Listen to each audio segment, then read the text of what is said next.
Welcome, ladies and gentlemen, boys and girls. It's another episode of Mid Cards and Catering, Volume 76. Apparently, AJ decided that I get the episode to myself because he's training for Showdown II, which will be this Saturday live on Twitch. So, y'all, please check out the Mid Cards and Catering Twitter page. Check out all the union socials. We'll keep you posted as we go along for that, but that is definitely this weekend. You know, it's kind of crazy how he wants to go on his high horse for this, but I'm choosing to let go of things that I know make me angry because I have to focus because I can't go down 2-0 against this man. So we'll see what happens from there. But I hope he's having a good night. Wherever he is, just know if you lose, that's your ass, nigga. But yeah, it's going down live on Twitch and on Twitter. So y'all please tap in when we drop that. But I'm not alone this week.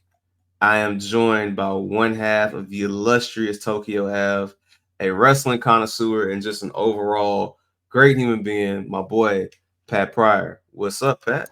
Appreciate you. What's good? Mid Carters, the Union. We here. We live. Come on, man. It's my dog, man. Come on, yes, man. Sir. You gotta come on, man. Yes, sir. Yes, sir. Come on, Union, man. the Union. Crazy. Nah, so I was gonna ask you do the typical how was your week was going and all that, but let's get to the breaking news, man. Eric Adams, if I'm understanding correctly, has been indicted. Yeah, man. Look like he about to join his homie Diddy and Sylvester Kelly. Oh man. Oof. Crazy, man. Oof. And you know it's real. This is coming from the New York Times that Eric Adams was indicted following a federal corruption investigation, said people briefed on the case. Now, just want to let y'all know, we've had a running joke on Show Your Work and across the union of Eric Adams talking about, this is a city of swagger, and when you step into my city, this is what you need to do. So the fact that he literally has been indicted for federal corruption right next to Piss Man and right next to, this is kind of crazy, man. Yeah. I mean, yeah.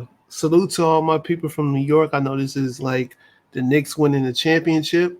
That's going to be the closest y'all niggas going to ever get to one. So just, I salute, like I said, I salute.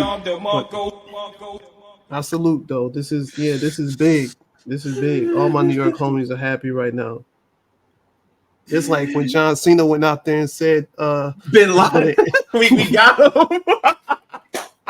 Yeah, we got him. We got him. Oh, shit. So salute to all my New York homies, man. We popping bottles tonight. Yeah, man. Nah, this is a great moment in history. We have to do our diligence just as John Cena did during a wrestling show. We got to stop the show to let y'all know that Eric Adams has been officially indicted. Crazy. And, man, what a time to be alive, man. I mean, it's crazy because this is coming off the heels of this Vince McMahon doc and also Puff and just so much crazy stuff going on in our world. I mean, every day I feel like I go online and I just see some bullshit like top 5 talking about he looking for Kendrick. And I'm like, okay, in the words of one of my homies, hey, big hit bang on Muslims too. So crazy. Crazy. I wouldn't want to do this, but it is what it is, man. Mm-hmm. But yeah, Eric Adams, Vince. I haven't seen any of this Vince doc yet. We'll probably touch this on the next episode or just somewhere along our stratosphere of podcasts. So y'all just stay tuned to that. But all I'm gonna say is, hey man, when it comes to these guys, he was your man. He was your boy. You grew up with him. That's crazy, man. That is crazy. Crazy.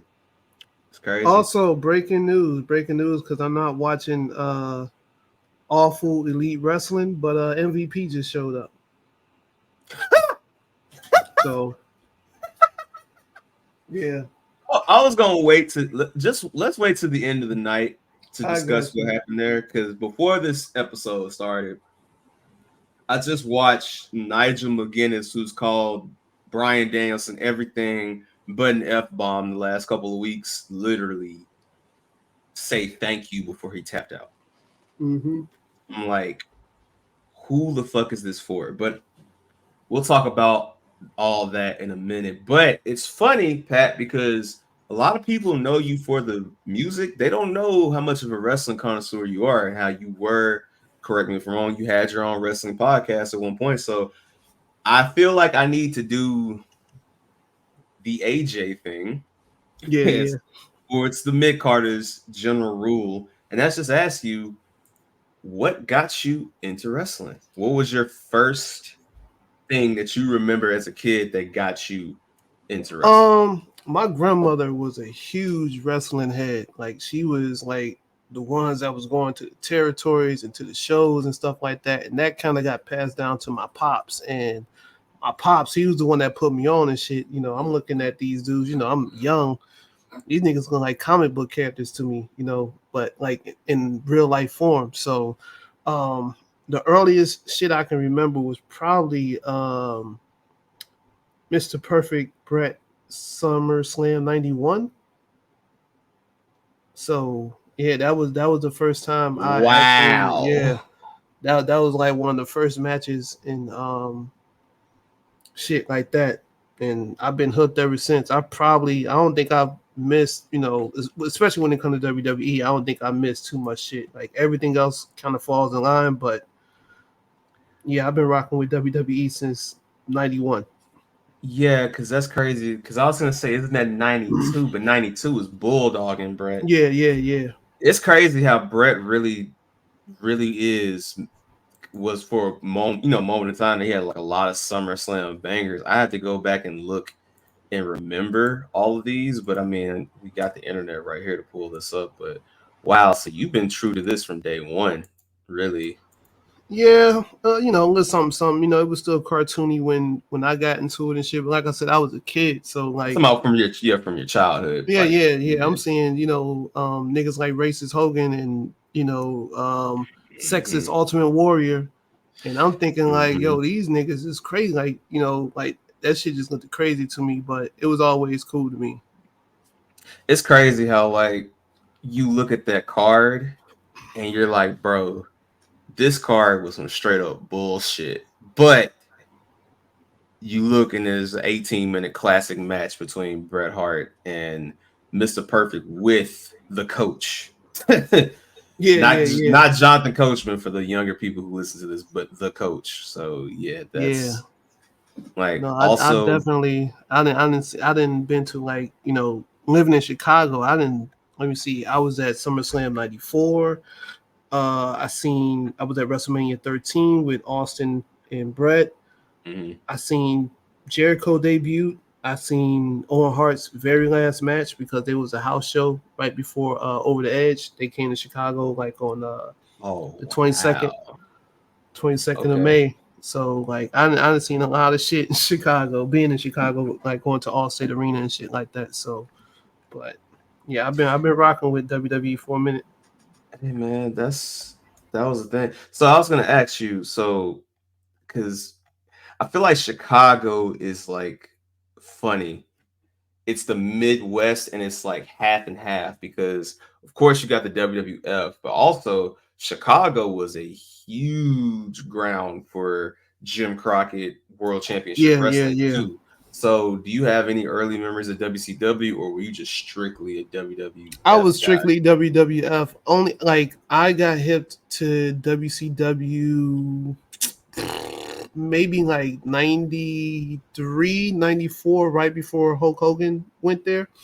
And that Okay. was only because my you know like my pops was watching this shit, and this was before the Monday Night War. I remember like WCW used to come on like in the afternoon and shit. So Hmm. I used to be, you know, tapped into that. And then I went back and kind of looked, like. But I think the main thing I remember, my pops, he was telling me about Ron Simmons, because Ron Simmons just won the title like in like '92. He beat Vader, Yeah, and that was like a, like to him that that was was like that was huge, a African American guy with the title. So after I heard that, I was like, yeah, let me give it a shot too. And then WCW was cool. I fuck with WCW too. Like when them niggas was like booming, I was fucking with them mhm. more than WWE at the time. Like I remember, like I used to watch WCW Nitro and tape WWF Raw. Yeah, yeah. Nah, it it was. It's curious to me, like how people find WCW, especially if you're not in the deep South. Mm-hmm. Because Yeah, it's always portrayed that way. So I'm mm-hmm. always curious how people look at it. But no, I'm definitely glad that you shared that, because I always think about what life was like for people pre Nitro. I know Raw exists, and we always talk about Monday Night Raw, Mm-hmm. and we just saw like with the debut of SmackDown on the USA Network. Oh, by the Yeah, way, the round of applause. yeah, they've been going crazy. But I'm so glad that shit is not on Fox no more. Thank you, sweet Yeah, the baby. last two SmackDowns have been very enjoyable. Yes, and no weather interruptions and no breaking news interruptions. Like, I feel that wrestling should not be on cable television specifically for these Yeah, reasons. I will say this is the first time in a long time where the shows don't seem like they drag. Yeah, So yeah, like I'm very grateful for that, because I didn't put we didn't watch WWE for years, during the yeah, Vince era, and some of them shows was just very hard to watch, man. Just 3 hours is just too much. But now it seems like that shit's a breeze. yeah. So this is the only episode. We, for the record, we call that nasty son of a gun creative man, just because we don't even Oh, okay, mention. creative You're good. man. You're Okay, good. Yeah, creative man. Just like we call piss piss man. man. Yeah, Yeah, yeah, I got you. creative man. Yeah. Creative man. So he's a creative piece of shit. But anywho, Yeah, yeah, yeah. man, it's real interesting when you look at that journey, because Nitro is really what I feel like opened a lot of doors for people nationally for WCW.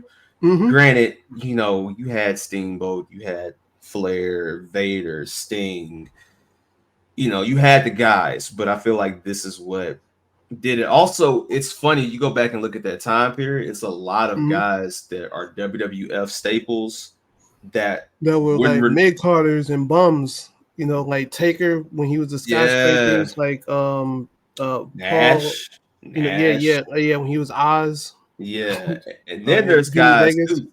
Then there's guys too who were literally be in WCW for a year, not renew, hop back over to the WWF, and then just go back and forth. Like when I Mm-hmm. saw, like I was like, wait a minute, because I forgot the Steiners had a small stint in WWF, like a Yeah, it very was very small stint. short. Yeah, it was very short. Yeah, but the Road Warriors, like you be forgetting that these guys would jump back and forth between the companies. They would just like tweak the name just a little bit, but Mm-hmm.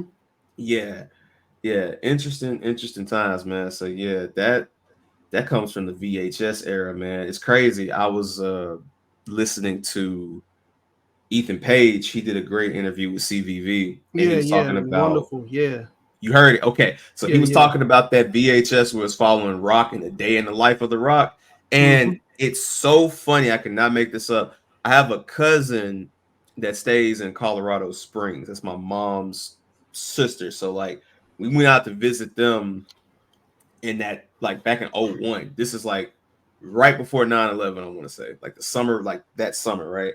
And I remember just obviously, you go to the store, you're just happy to get whatever. You don't even have to have the newest thing. But that VHS that he had of The Rock, I remember getting that same exact VHS in Colorado Springs at a store that had, wrestling gear and stuff like that. So it's crazy how we're all in the same age range as millennials, but just Mm-hmm. remembering moments like that, like the VHS tape you had back then, or like, you know, granted, I remember going through my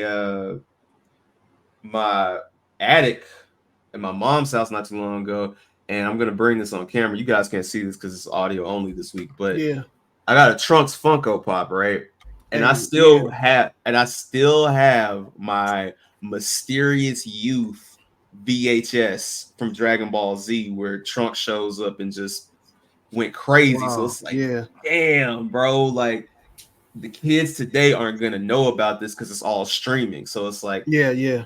the only moments they'll have is literally like if you were watching Super maybe and you remember when Crunchyroll crashed when the episode where Goku went Ultra Instinct or something like that, but there is Mhm. no having this physical thing anymore, and it's kind of crazy.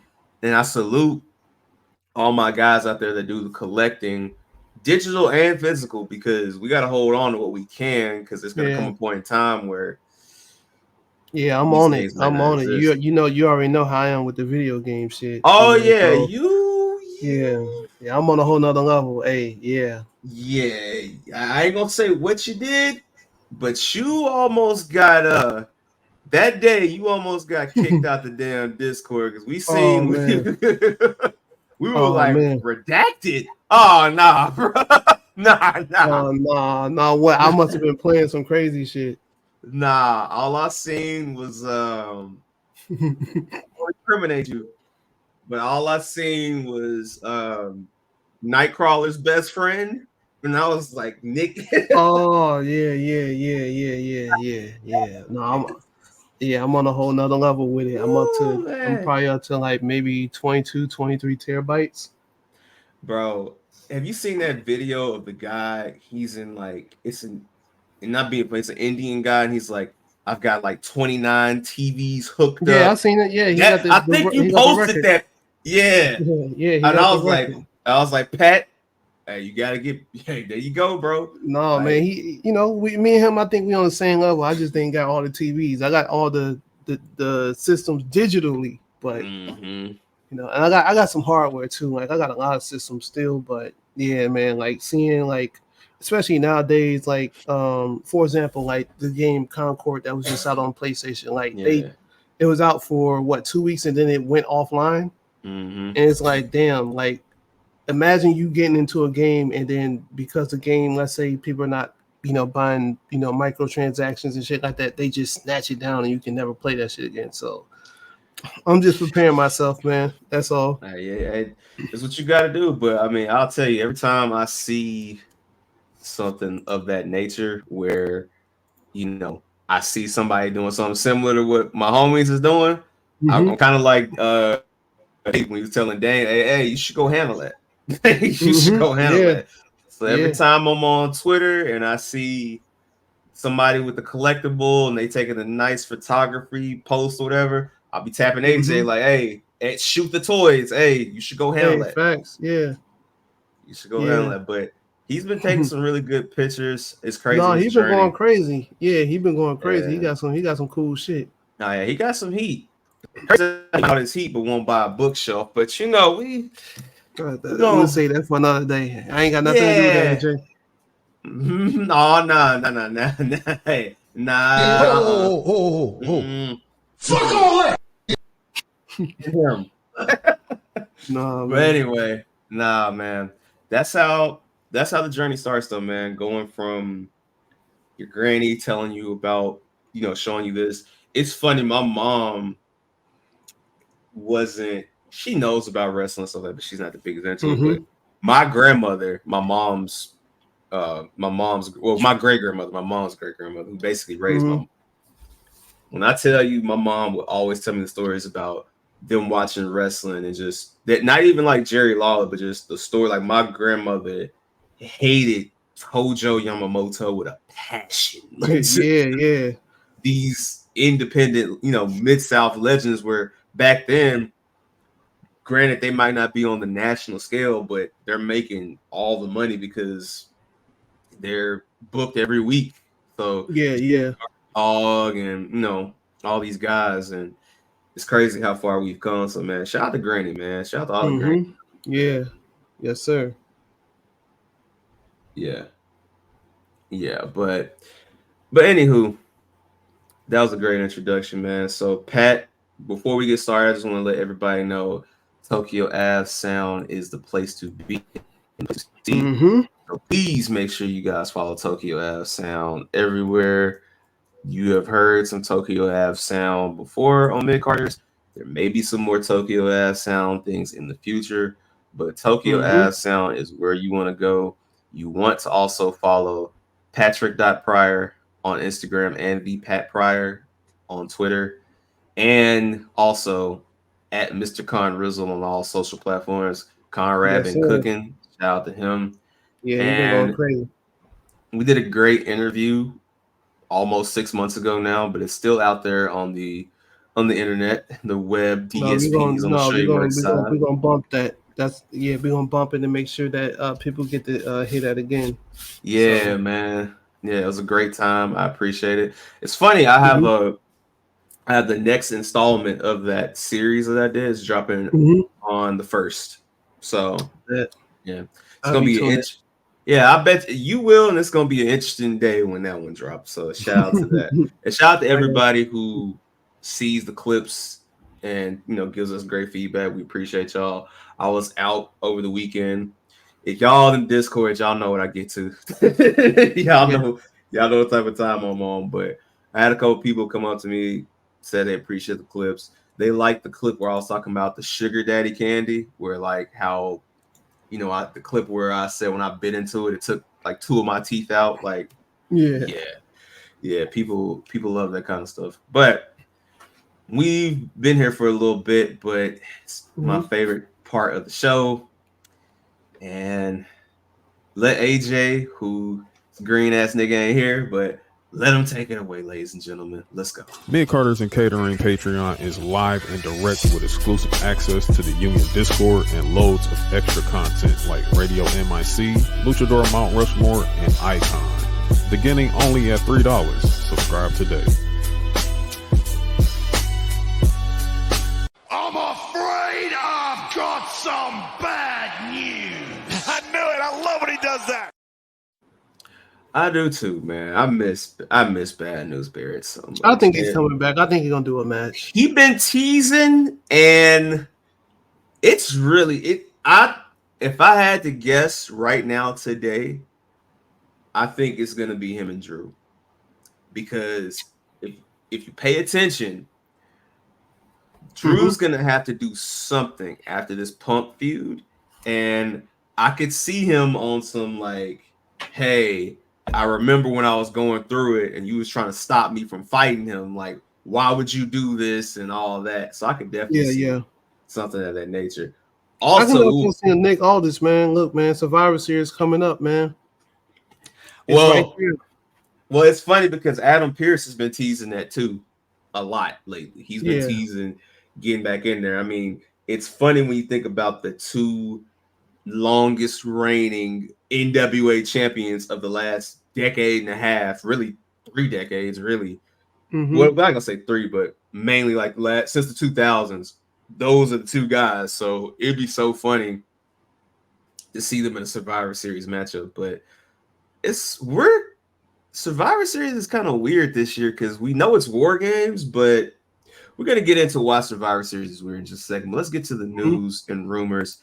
Again, everybody that tapped into 75, thank you so much. But we're here today, and let's cover what we missed out on. So, as of a couple weeks ago, but basically, it's all but confirmed that the Motor City Machine Guns are officially headed to NXT, and they may be premiering on October 1st.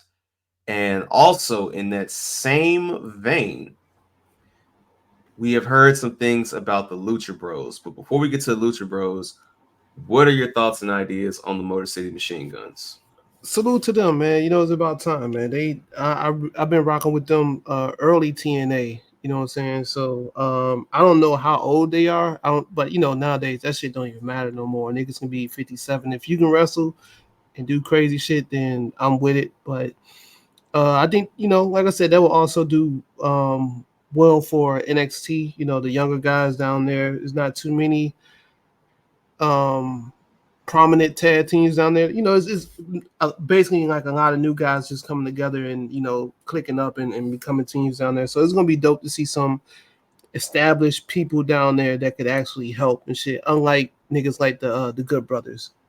You know what I'm saying? Like I don't think they help niggas in NXT or anything like that. But I'm with them. I'm with Motor City Machine Guns. I rock with them. They are what I wish, like how niggas put the Young Bucks in high regard. That's how I wish niggas would have put Motor City Machine Guns. So salute to them. The only reason people don't do that with Motor City Machine Guns is because they never did the AEW thing, meaning like starting their own company and having the success. But it's very interesting you brought that up because here we are a week from today when we're recording this will be the 5-year anniversary of Dynamite. And I'm curious to see what that card was for that show because I know you were at the first All In. Yeah. I want to say that was the same night. I think Jack Swagger pulled up at the end. That was like the big reveal of the first show, if I can remember. So I'm looking at this card just to see what was there, and it's crazy because the first night Cody Rhodes beat Sammy Guevara. MJF had a match with Brandon Cutler. Oh wow! Right. Pac defeated Hangman Adam Page. Rio defeated Nyla Rose for the AEW Women's World Championship, and Chris Jericho, Santana, and Ortiz. Wow, defeated the Young Bucks and Kenny Omega. So that is very interesting. This also took place at the Capital One Arena, and it was also the first time a pro wrestling event aired on TNT since Nitro last aired. Yeah. So, I'm not gonna hold you, bro. I wish people would put more respect on the Motor City Machine Guns. To go back to what you said about Gallows and Anderson, I think the Gallows and Anderson thing would have much more of an impact if they had a title. And I don't believe everybody needs a title. I talked about this on Black Announce Table. I don't think everybody needs a title. But with those two, I feel like when you give the heel a title, you want to see it getting take off of them, right? And that's the same reason why the Ethan Page thing is working so great right now, because he's such an egotistical prick. You really want to see somebody just take it from him, right? Meanwhile, Good Brothers and a couple other people in WWE are in a point right now where they're just kind of there to be there.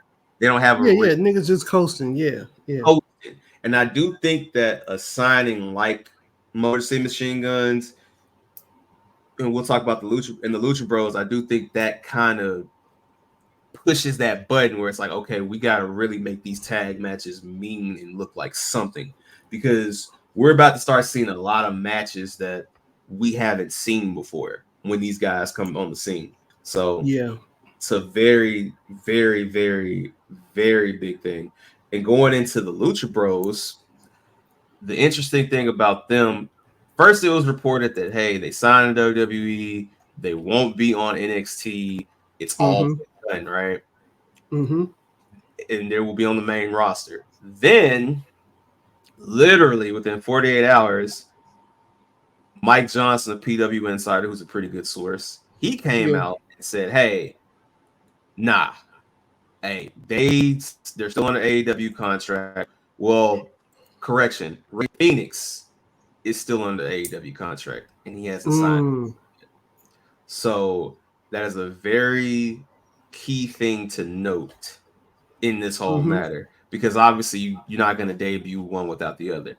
Now, to my understanding of this, they are still there, and I believe Ray Phoenix's contract expires at the end of this month.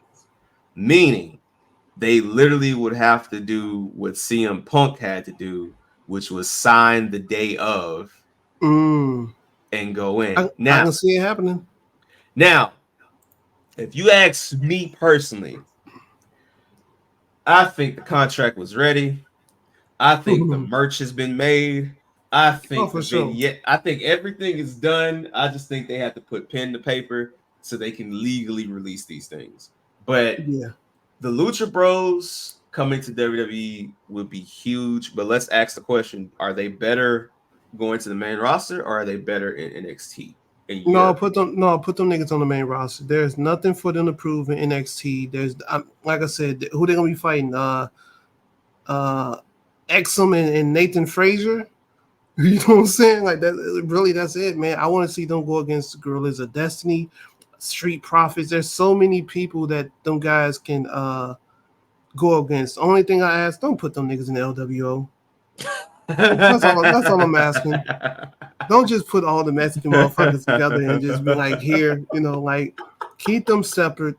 You know what I'm saying? Like, that's it, man. For me personally, right?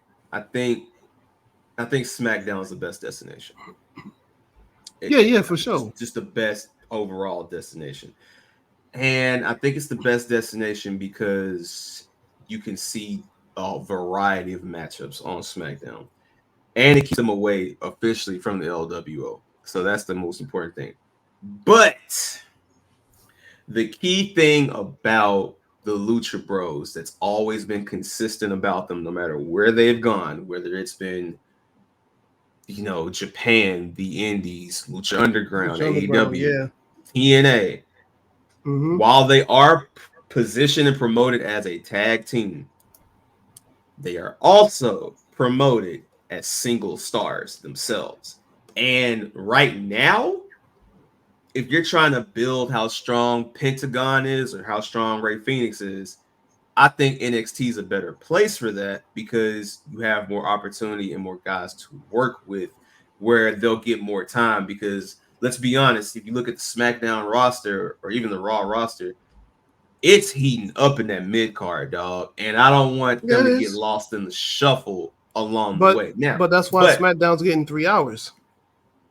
So you lead that to the next thing. So SmackDown is reportedly getting 3 hours once the year is over with, and Raw there's a lot of confusion going on right now with Raw because some people think that the 2 hours is what Netflix wants and it's like a preview. Some people are just saying USA's only doing this because, if you remember correctly, they didn't finalize a full year with USA. It just ended in September. Yeah. And what happened was they went back and said, okay, we're going to keep Raw, but we're going to cut it to 2 hours. And we talked about that on the last episode, but now there's rumors that there'll be 3 hours for both shows.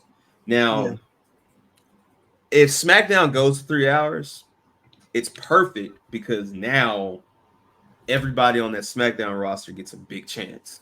A huge opportunity. So I think that's the way to go, if you ask me. Now, personally, I want them on the main roster, but I'm also not mad at them not being in NXT because if they're in NXT, I feel like all it's going to do is just build their push. And the thing about the LWO, right? And I'm saying this from my Luchador Mount Rushmore high horse. Shout out to you, Van. Shout out to the last episode, Luchador Mount Rushmore. Who knows? Maybe we'll have a Tokyo Ave appearance on there one day. Who knows? Never know. Yes, sir. Never know. But what I will say is the problem with the LWO is Rey Mysterio has been hurt this year. And when Rey Mysterio is hurt, he's been positioned as the forefront of that group. And now, if he's hurt, they're off doing their own thing, and they're not. And also, Cruz has been hurt too. Cruz Del Toro was out for like 3 or 4 months. People forgot. People forgot. Who the fuck are you talking about? I forgot they changed his name. Yeah. Because remember, because it was walking. It was what was his name on NXT? It was I know what you're talking about. Yeah, and then also remember when he came back recently, niggas was like, "Is that?" Oh, okay, because remember he cut Raul Mendoza. Because remember he cut his beard, and we was like, "Who the fuck is this?" Like, yeah. So we just remember him like I said before, from the glorious days of the NXT parking lot, just jumping niggas. So like, yeah. And So I forgot to take into consideration. You know what? I wouldn't mind them being in NXT anyway. Now that I think about it, they're on the road now. They're not at they're not in the spot no more. So they're no. So to clarify, they will be doing more road dates, but they're still at. Oh, they're still there. At, Okay, I got you. Okay, I got you. But they're just getting the guys and girls on the road to see what that's like. Which I feel like that was the plan before the pandemic hit. That was legit the plan for when Black and Gold was live on Tuesdays. Like that was the Wednesdays at the time. It was Wednesdays because they were going against AEW. I think that was the plan. So my thing with the LWO now, I mean, we'll talk about Raw later, but if you watch Raw this week, you see Dragon Lee has a whole better presentation. Like he actually has the dragon mask now and things like that. Yeah. I feel like they will be heavy in that tag team division, which I'm not gonna lie, a tag team of Rey Mysterio and Dragon Lee right now will be pretty fire to see. That could eventually lead to a one-on-one legendary matchup between those two, and I think that's where we're gonna start the build. So the clock is ticking. I'm not gonna act like the clock ain't on, but I just say give it a little penalty. Give it the penalty. Give a couple more minutes before we, just really get on the LWO because it's been a lot of injuries and a lot of things going on with them. But we will keep our eyes on that, just like we'll keep our eyes on the Motor City Machine Guns and the Lucha Bros. But speaking of veterans, because I just brought up Rey Mysterio, shout out to Sheamus. Sheamus signed a new deal with WWE. I really couldn't see Sheamus going anywhere else. I think when Drew McIntyre re-signed, it was like, okay, like where am I gonna go? My dog is here. I got this together. What y'all want me to do? I think that was the right play. So shout out to him. But in other news of big guys that like to, be the United Nations. Oh yeah, I remember that. Miro, formerly known as Rusev, has apparently asked for his AEW release. Now, this comes from a series of injuries. This comes from Miro asking for a program with Jon Moxley and getting denied. I feel like this has been years in the making of just like one day he's cool with Tony Khan, the next day I'm hurt. Y'all can't see me, but I'm doing quotation marks. I'm hurt. And he's like, hey, I'm going to sit it down. So what's your thoughts on Miro? Does he even have a place in WWE at this point? 100%. Yeah. Yeah, he do. I think he's done enough work in AEW. Like his Redeemer run was really, really dope. That character was dope. Once they brought his ex-wife into the picture, that's when it kind of started, getting a little weird. But I'm just sad that he signed that Suge Knight contract, man. He signed that 5-year deal back in 2020, whenever that shit happened. So apparently, I believe from what I read, his contract is supposed to end next year. All right, so that makes 2025. Yeah, that's about right. Because AEW started popping. When he pulled up? 2018, 2019. Well, AEW is 2019. I want to say he popped up in AEW 2021. Yeah, okay. 2022. So yeah, like I just remember him and correction, Malachi. He pulled up in 2020. So okay, yeah. Like I just remember him and Malachi signing them Suge Knight deals, and I'm just like, man, y'all are going to regret that. And we've been seeing the bullshit with Malachi a little bit. Him being quote unquote hurt. Same thing with Miro. I think if he does pull up in WWE, he will have a more successful run this time around as opposed to when he was doing the Rusev barefoot shit. Or.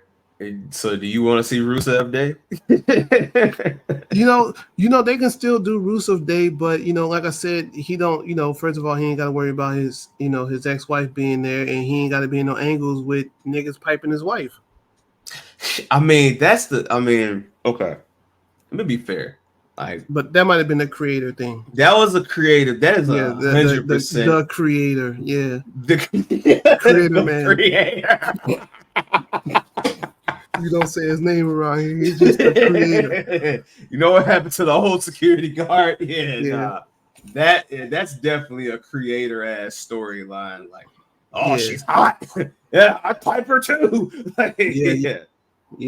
No, yeah, but nah. That's a I creator think ass I think he would do storyline. well if he pulled back up to WWE. He has a fan base where people really rock with him, and I think especially now it's so niggas is so sympathetic of him because he went through the divorce. He moved back to Bulgaria. He I'm been not. going I ain't gonna through. lie. I ain't. Look, man. Look.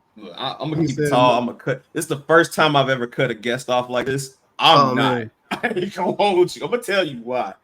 Because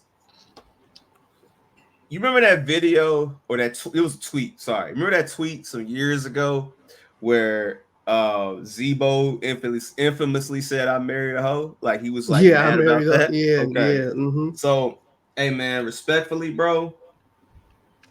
I knew something was up when she was just promoting her OnlyFans like crazy. I'm like, yeah, and then then you stop seeing him on TV. Then you would see her on TV, but that you wouldn't see him. Like, so I can't feel sorry for that. That's their personal thing. I will say yeah. this though. It's gonna be interesting if he ever comes back because how do you bring him back? Do you bring him back as Rusev? Does he No, come back as Miro? Because we've seen that before where guys have been a gimmick before and then come back as themselves. I mean, literally, Shawn Spears is back now as Shawn Spears. He's not Ty yeah. Dillinger. So I know we know about Rusev Day, but who's to say that that might not be a thing? Also, go ahead. I think he would just pull up his Miro. Like I said, just putting the personal stuff in it. I don't think he wants something to be tied with it. When you think of Rusev Day, you think of Lana being there as well. If he's gonna come back, might as well just come back brand new, the Redeemer. If my son, you know. my son pops up and says, Rusev was my slave name. Hey, I'm with it though. I'm rocking with him. If he said that, I'm rocking with him. He gotta go full on Dwayne and fucking that was the name the creator gave and me. Black Adam. He gotta go full on. Yeah, the creator gave me that name. I didn't want that. I'm Miro. Yeah. No, but if he does pull up back to WWE, I think he'll do pretty well. Like, especially when you think of like all the guys that were in WWE that left. I'm thinking like niggas like Dolph Ziggler. Like if Dolph Ziggler pull back up, I don't think nobody gonna give a fuck.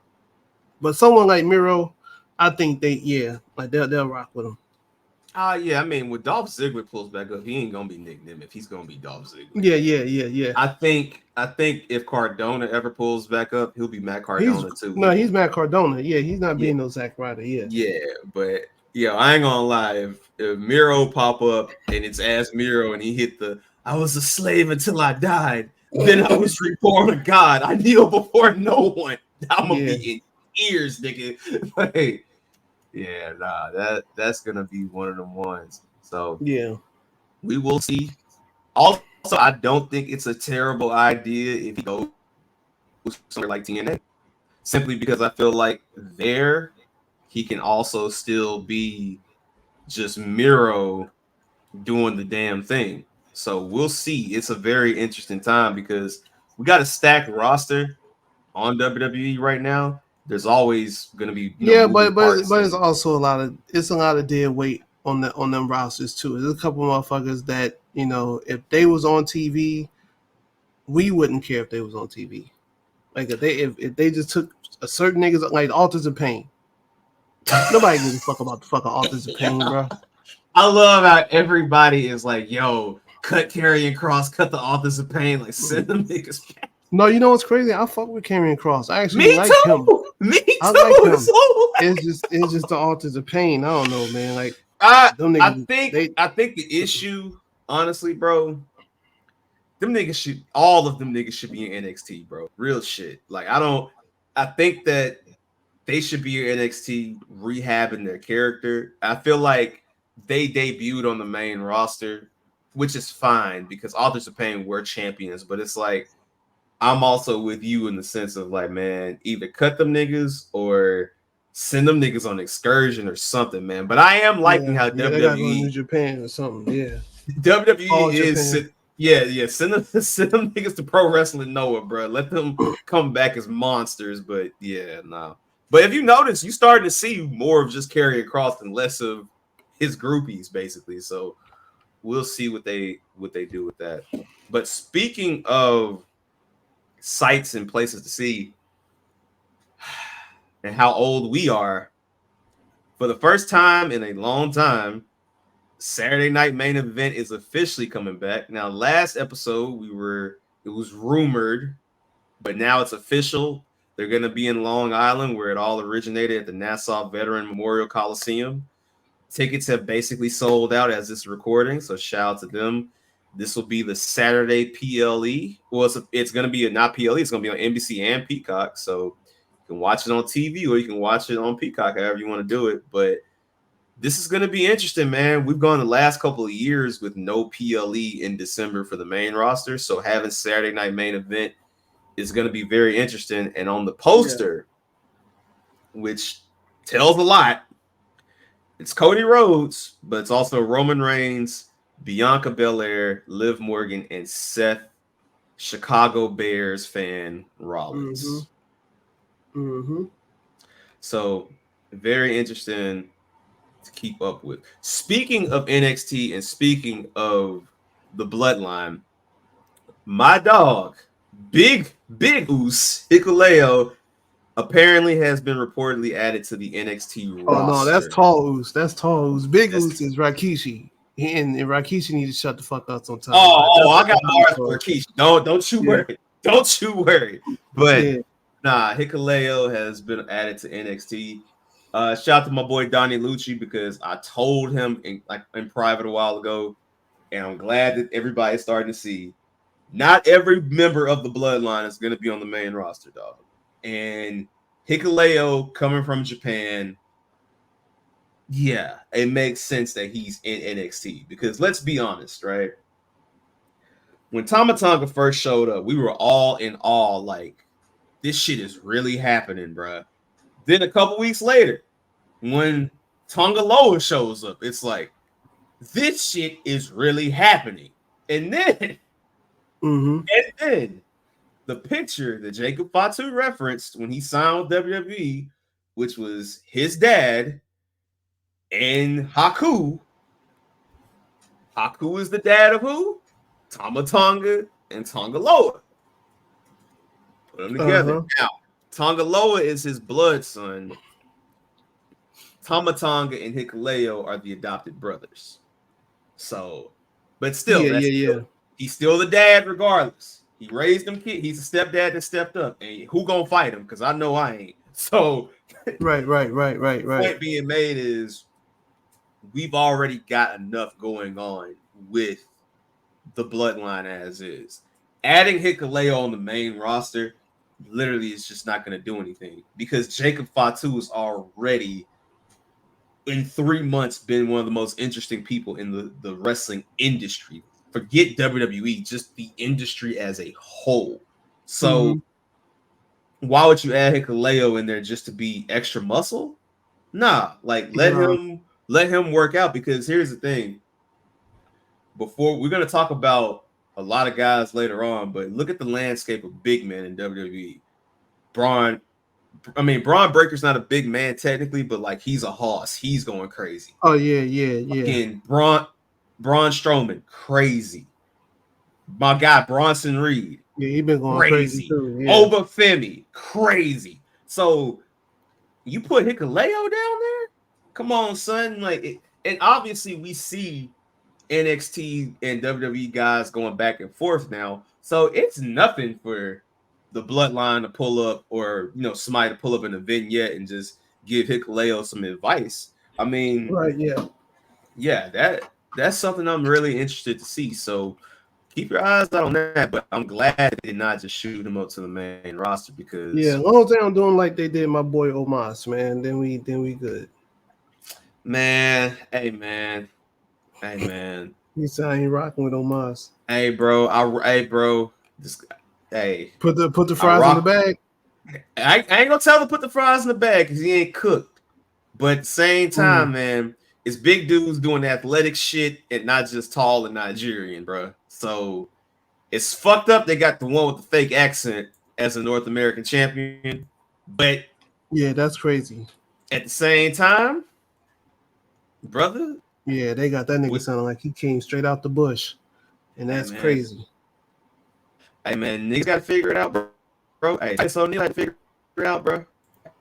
Hey, that shit wasn't gonna do what it was gonna be. So you know, is what it is. Yeah. But also shout out to Big Goose, the only tribal chief, Roman Reigns. He just announced his TV appearances, which he's only got. Well, according to this, a few more left, I'm sure, but he's got 6 listed here for Greenville, South Carolina, Columbia, South Carolina, Brooklyn, New York, Buffalo, New York, Milwaukee, Wisconsin, and Salt Lake City, Utah. Now, what's important about this is these all lead into both Crown Jewel and Survivor Series. But I'm pretty sure there will be some more. Everybody's forgetting about Crown Jewel. Yeah. But that's the thing. If you notice about the last couple of WWE PLEs, that's how it's been going. They have to, I think Bad Blood, considering it was going to have the Hell in a Cell gimmick match, was promoted that way just to remind people like, hey, like we're bringing back Bad Blood. So you know what that means. Like, yeah. So we will be paying attention for sure. So keep your eyes out on that. Also, let's just get through a couple quick hits as far as news goes. Again, shout out to Big Dog Roman Reigns. Have you been watching JBL pop up in these different promotions, bro? Look, man, he's just bored, bro. Just stay your ass at home, man. Feed the dog, throw some hay. Do something, bro. Like it's crazy. Like, and don't get me wrong, I still pop from a clothesline from hell, from time to time, but you gotta do it on somebody I know. The niggas he been clotheslining, I have no idea who they are. He just clotheslining niggas, man. Yeah, so but I'm so good. Somebody asked him about it, and somebody asked him about this, and his quote was, "Hey, I'm just scouting Triple H." Oh, that's funny. I'm like, I get it. It's not the worst thing ever if he tells. It's not, but so, yeah, I don't. How old is JBL, man? He got to be late 50s. I gotta look this up. JBL. All right. Just guess. Just give it age right now. Let's see. I'm gonna say 54. What you want with? I'm gonna go with 58, and I just looked it up. He's 57. So all right, there you go. 57. I mean, look, man. And the only reason I know that he's a little bit older because, like, I'm thinking about the times when he tagged up with Farouk. Farouk got to be mid 60s. So I know JBL Ron ain't Simmons. Ron Simmons got to be. Well, nah, because so Ron Simmons played. Didn't Ron Simmons play football in the 80s or was it 70s? He played football? I think it was the. He played football. In the early 80s. Yeah, it was from 77 to 80. Yeah, because he was drafted in 1981. Now, that's already 43 years ago. So that should let you know that he's in his 60s. But yeah, he's so 66, again, shout out to World Heavyweight Champion Ron Simmons. Shout out to JBL too. He moving better than Jericho in the ring. So for his age. So salute to him. Salute to him, man. Go get that bread, man. I'm not mad at no one getting, like, all you gotta do is just clothesline a nigga and get paid. Yeah, all right. Yeah, it's just been fun. And just pop just where he's ear. Like, that's the funniest part. Like, it's just like, but yeah. That, and the thing is, like, thing is, it makes it even funnier. He's not even JBL. He's just John Layfield, I guess, due to the legalities of it. So I don't know, but I will say this: shout out to my boy Ken Shamrock for signing that Legends deal recently, and or talking about it. He did also a great interview with Chris Van Vliet. Chris Van Vliet. Yeah, he said that they wanted him to be in Brawl for All. He was like, "Am I going to get paid extra?" He was like, "They were like, no." He said, "Well, I'm not doing it."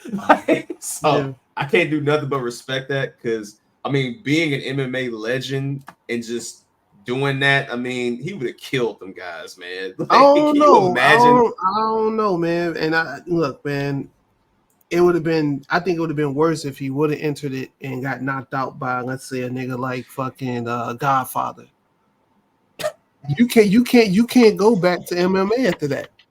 You got a pimp knock you out. This is the biggest what if of all time, right? Like, what if Shamrock actually took him up on it? It was like, he gets knocked out by fucking Billy Gunn. Like, that would have been sick. Yeah, you know what I'm saying. I mean, that's what happened with Dr. Jeff Steve Williams. He entered it, and man, he was gonna win. Bro. I don't ever want to hear that name again. R.I.P. to him. R.I.P. But they tossed him up. They tossed him up in the brawl for all. The way Jay Hart in that fucking Dark Side episode, he was gonna be the next guy. It's like, fam, you were just trying to push your mans, bro. Shut up. Yeah. No, that nigga was not going to be the next guy. He was not. I'm gonna tell you. All right, I'm looking at the Brawl for All bracket, right? Let me tell you who I know Shamrock would have whooped. Okay. Shamrock would have got Steve Blackman the fuck out of here.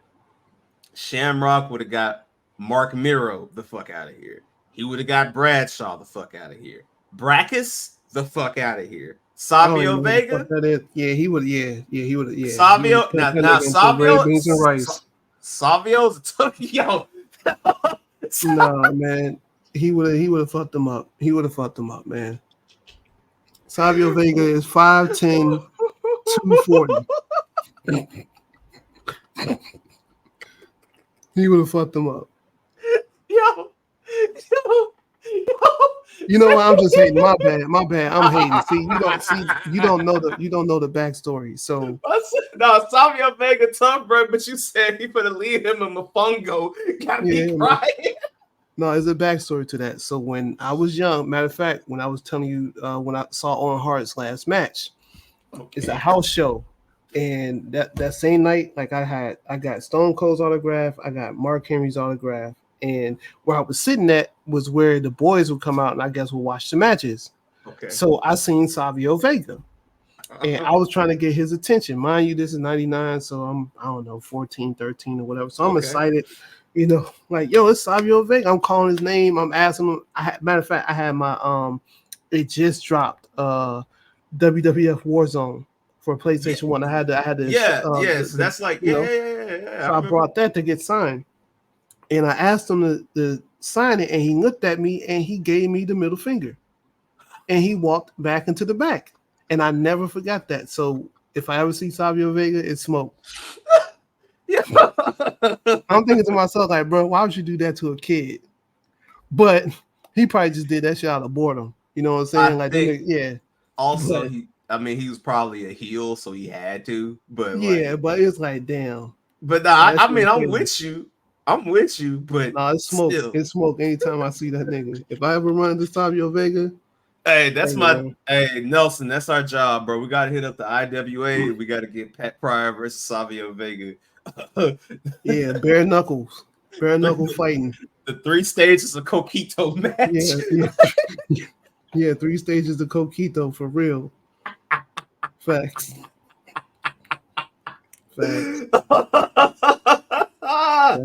Yo, this makes it so funny because, like, I wish I was sitting next to you for when like that. He popped up at the Bad Bunny shit. Oh, bro.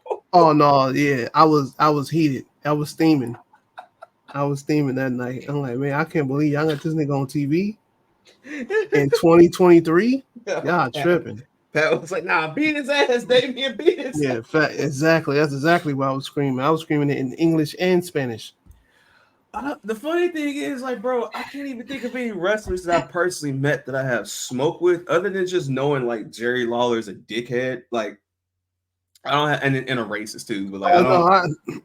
I got a lot. Just when I was doing the podcasting and being able to go behind the scenes, and just seeing like I was going to a lot of indie shows and shit, like Yeah. GCW and stuff like that, and it's so many people that I met and like, oh, you think this is real? Like niggas be thinking this, like, oh yeah, you get smacked, Hey, man. So yeah. Hey man, this is the TI where it's like this. What you're doing is make believe. What I present is facts. Like Yeah, man. But yeah. and that was one of the main reasons why I stopped doing podcasts and stuff like that, because we would go to these shows and pull up and talk to these wrestlers and shit. And some of these niggas, don't get me wrong, a lot of them are cool. Like the ones that can separate like the character from the person are great. But the niggas that be in character mode all like full time, no nigga, I would shoot you, bro. So Exactly. And that's why I appreciate like the rest that's like a little bit older. When I'm about to say is older than us, but like, I appreciate some guys in certain areas like Rob Van Dam, Samoa Joe. Like shout out to Rob Van Dam, he was just on SmackDown. Yeah, he was cool when I met him. And Samoa Joe, shout out to him. He's also gonna be, I guess, a villain in Yakuza Like a Dragon Pirate Edition, which Sega's choices with franchises are hilarious, but we'll talk about that another day. I'm gonna tap into that. I'm gonna wait until that fall off the truck. I'm gonna tap in though. Yeah. I'm gonna tap in. Yeah, but man. Shout out to Ken Shamrock too, man. I listened to an interview. I could tell he really has found God, but not gonna hold you. There was two things in the interview that did make me chuckle. One, I be forgetting that Ken Shamrock is also an honorary Heart member. And if you ever heard my Icon episode when I was breaking down how Brett and Sean started the gang wars in the WWF locker room, and like Rock was like, I need some niggas. Bret Hart was like, you know what?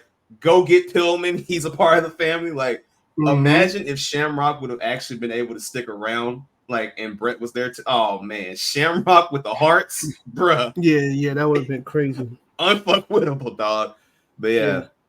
Shout out to Ken Shamrock. I still think you would have won Brawl for All. No problem at all. And yeah, I think Bart Gunn would have got knocked the fuck out. But he did say in that interview, that Butterbean would have fucked him up. He did say that. So anybody, look, man, we seen the footage, man. We seen the tape. Bart Gunn ain't been the same since. Well, Bart Gunn's fine. Butterbean, he cool. I know he was fucked up for a minute, but I know he's been doing DDP yoga or some shit. Like the main people that was fucked up from that Brawl for All shit was Dr. Death and fucking my man Draws, because that was just a freak accident. But yeah. R.I.P. to Draws. R.I.P. to Draws, man. Yeah, man. Also, Ken Shamrock, when they kept on asking him, like, I forgot about that. I can't remember that. All I kept hearing in my head was CTE. Yeah, exactly. Yeah, he said that chair shot from the Rock didn't hurt. All right, I was just like, all right, yeah. That boy brains was scrambled, but glad he good. And I'm glad they ain't got to donate his brain to science. Nah, I ain't gonna lie, that's a sick ass brain to donate. To science, man. It's crazy. That's a sick one. Okay. Yeah. All right. Before we go into our next section, man, I just want to also say WWE is leaving Hulu, meaning that as of right now, anything WWE related on Hulu is basically about to end. Now, as somebody who has Hulu Live TV, I can tell you can still record all the shows because they're not on Hulu. Like, it's USA Network, it's CW at the end of the day.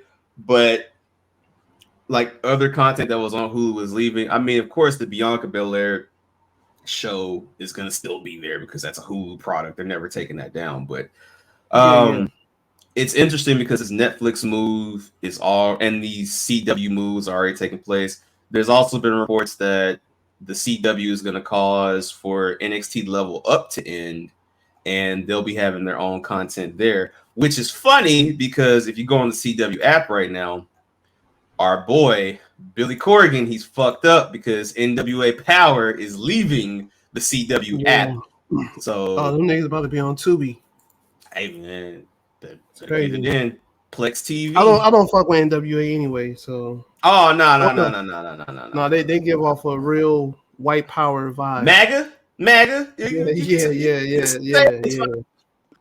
No. It's very MAGA white shit power going and on. show with that. Yeah. There's some talent there. I will say there is some talent there, and I do think even with AEW and these promotions, there are talent that can get highlighted. I also think there is some bullshit that goes on in these companies, and like you said, how it's promoted, where it's like, I got my eye on you, bucko. Yeah. All right. Well, hey man, I think that's all the news and rumors we have. I mean, only on this podcast can we talk about 3 stages of Coquito, but let's get Pat to Pryor and Savio Vega. Hey man, live from the islands, man. But let's get to what we all came to do, man. Let's get it. Let's go.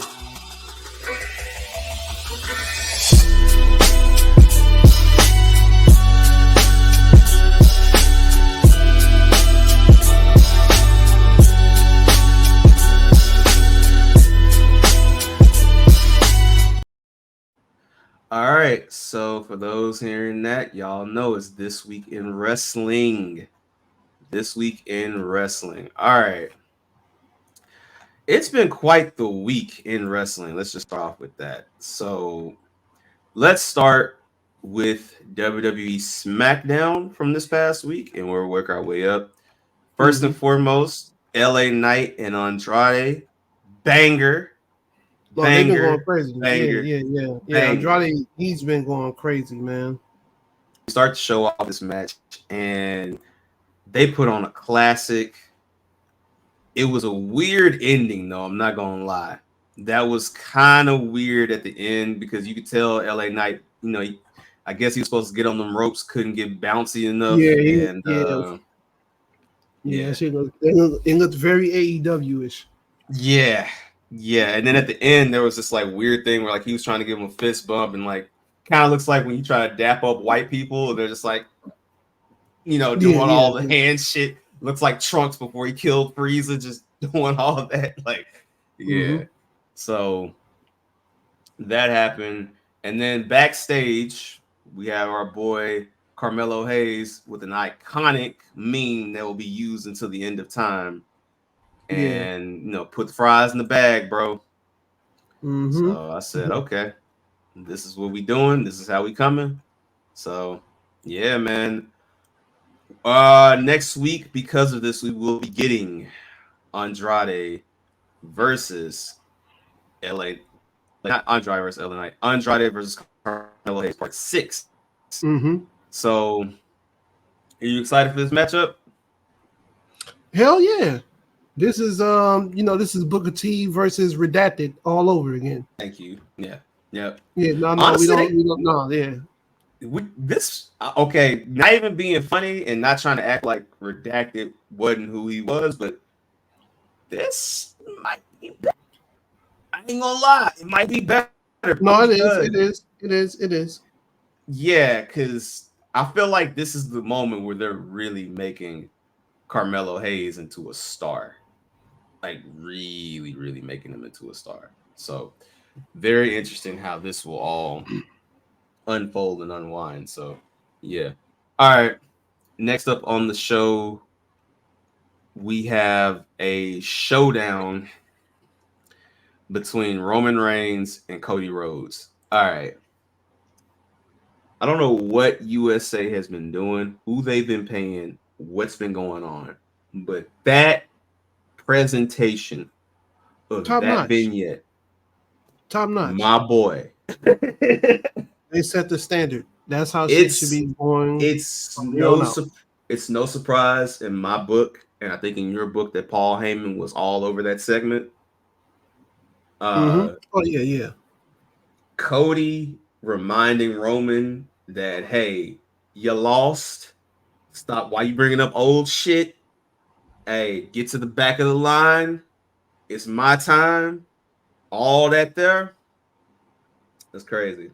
He And only it's saying that because he spooked, but oh I think yeah. No. yeah. Now it is very, very interesting because they both need each other right now because shit, this is gonna be one of them ones. No, for the match. For the match. Just strictly for the match. Yeah. Strictly for the match. No. Yeah. Strictly for the match. Now, this got a lot of great reception, but I have to ask the tough question. As of today, Pat Pryor, my guy, Yeah. should this headline Bad Blood? Yeah. 100%, man. It's Roman.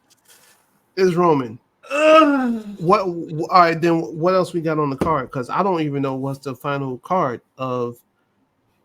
If I'm in charge, we closing it out with because it's probably gonna be some shenanigans with that match with Bloodline and stuff like that. They still teasing. Oh, you think Drew and Punk?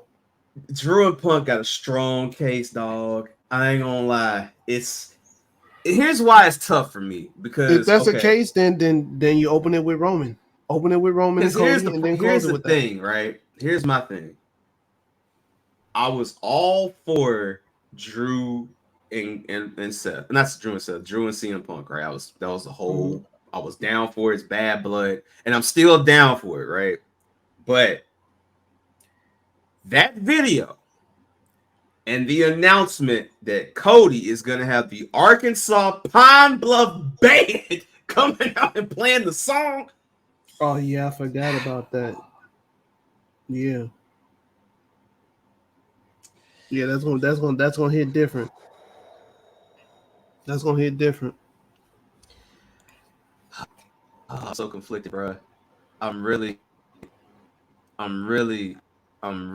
so conflicted, bro. I can't express enough how conflicted I am, dog. So yeah, yeah. See, I feel like something like that got to close the show out, man. Oh, but Drew and Punk, bro, it's the bracelet. I get it. It's Hell in the Cell, man. Like I get it, but no, man. And then, yeah, man, I'm really conflicted on this. I think honestly, for me. I think Cody and Roman should open the show, just so you can have people to have something to talk about all night.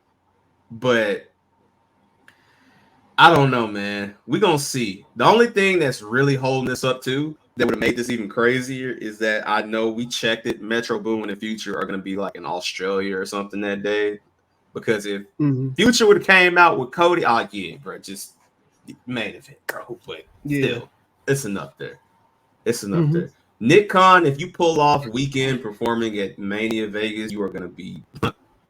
No, it's gonna be somebody big. It's gonna be somebody big. They gotta redeem themselves from having Tunchi there last year. That shit was horrible, but yeah. Super Bowl up. Yeah. Okay. But shout out to that segment. It's a Roman telling Cody, "You're in my way in life, bar, bro." Also, I'll give him that. As that's happening, a very intrigued Kevin Owens. Almost called him Kevin Steen. That's what he was looking like watching that. Oh, hey, man. All right. Giovanni Vinci and Apollo Crews. Another roll-up win for Apollo Crews. And when actually Vinci beat him up. Yeah, Vinci, he rolled up Vinci, and then Vinci beat him up. Yeah, that was crazy. Order mixed Yeah, up yeah. there. Like, what's the purpose of Yeah. repackaging him if he's just getting? Yeah, I don't know, but maybe it's something a bigger picture. There's got it. There's a big picture. I feel like, but we gonna see. So KO, after suing on this, he comes out. And before he speaks, the bloodline is about to speak, and they say, "Hey, catch this L." And before they can do that, Johnny Gargano and Tommaso Ciampa come out, and we get what we think is going to be our 6-man indie-rific tag team match for the main event. And it's like, okay, Yeah, let's see where this goes. Now, before we get to that, we have the tornado tag match where whoever pins Nia Jax gets a title shot. If Nia Jax or Tiffany Stratton pin the other one, you're going to another brand. Also, the stakes were up because if Tiffany Stratton was pinned, she would be going to Raw. So interesting. We get a double pin. And so now, because of this double pin, we get Bayley and Naomi versus Nia Jax, for the chance to get a Nia Jax the following week. Yeah. So very curious to see how this will go. I think Bayley's gonna win, but I'm curious to see what Naomi does after this. So something to definitely watch for sure.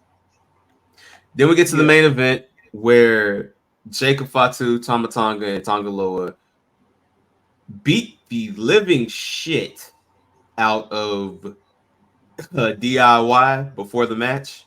So they are not able to. They are not able to come out, but the Street Profits, who are always ready, come out, and it ends with disqualification because bloodline on bloodline, and they beat the dog shit out of them.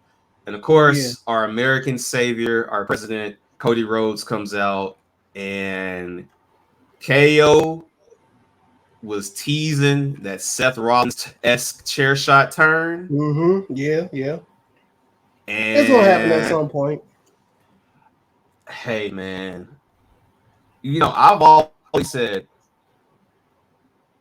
I'm okay with runs being similar to how they were in the 90s, where champion holds them for like 5 months, but they're still known as champion. If that happens with Cody Rhodes and we get KO or Roman in the middle of this, I'm not mad. I'm not mad at all. If Drew loses and he moves SmackDown, I'm not mad at this. It's all very interesting because Cody has to have a very interesting road to WrestleMania, considering how Roman is looming. We know The Rock is looming somewhere. This is all. We have to build an epic story of how we're going to get here. And that's why I really give WWE a lot of credit for how they built his road to WrestleMania on last year. Because people say, oh, well, we knew it was going to be Cody and Roman. As you saw, documentary and everything, not everything was. Hey. So, yeah, man. So, shout out to Cody Rhodes. This is going to be a very interesting thing, but this is a great position that the WWE is in, where if they don't, have Drew and main event Bad Blood, it's not the worst thing in the world. And it's definitely not the best thing in the world. All right, so that was SmackDown. We get to Monday Night Raw. Now, Monday Night Raw. Braun Strowman and Bronson Reed having these Kane and Big Show level backstage brawls where it's just big motherfuckers just duking it out at every single opportunity. Yeah, I would say they are the highlight of Raw, the past couple weeks. Like going back to when Bronson jumped off the shit and smashed what's his name through the car. Yeah, Braun and Strowman then Braun getting his leg back, and them going through the wall and shit like that. Like it's been the wall. The wall was funny, but I think the one I laughed at the the most was when Braun did that slow turnaround and Bronson Reed jumped off the barricade through the table. Oh yeah, it's like he splatted him. Dog. Yeah. No, that was good too. And the spot with the fan getting thrown that's something new. We ain't really The Planet fan getting thrown, like, fam. Yeah. That shit is hilarious, bro. Like, they're really like that type of stuff, like that you would show a kid to make them believe wrestling was real. Like, this is like what you show like a little kid, like, yeah, like, look at these two big, earthquake and typhoon size guys, you know what I'm saying? Yeah. Man. Like, going back to our childhood and before your childhood, like, yeah, like, this is, like I said, it reminds me of Kane and Big Show, like, on a random SmackDown. Just literally like, why are these two just duking it out backstage? Or Yeah.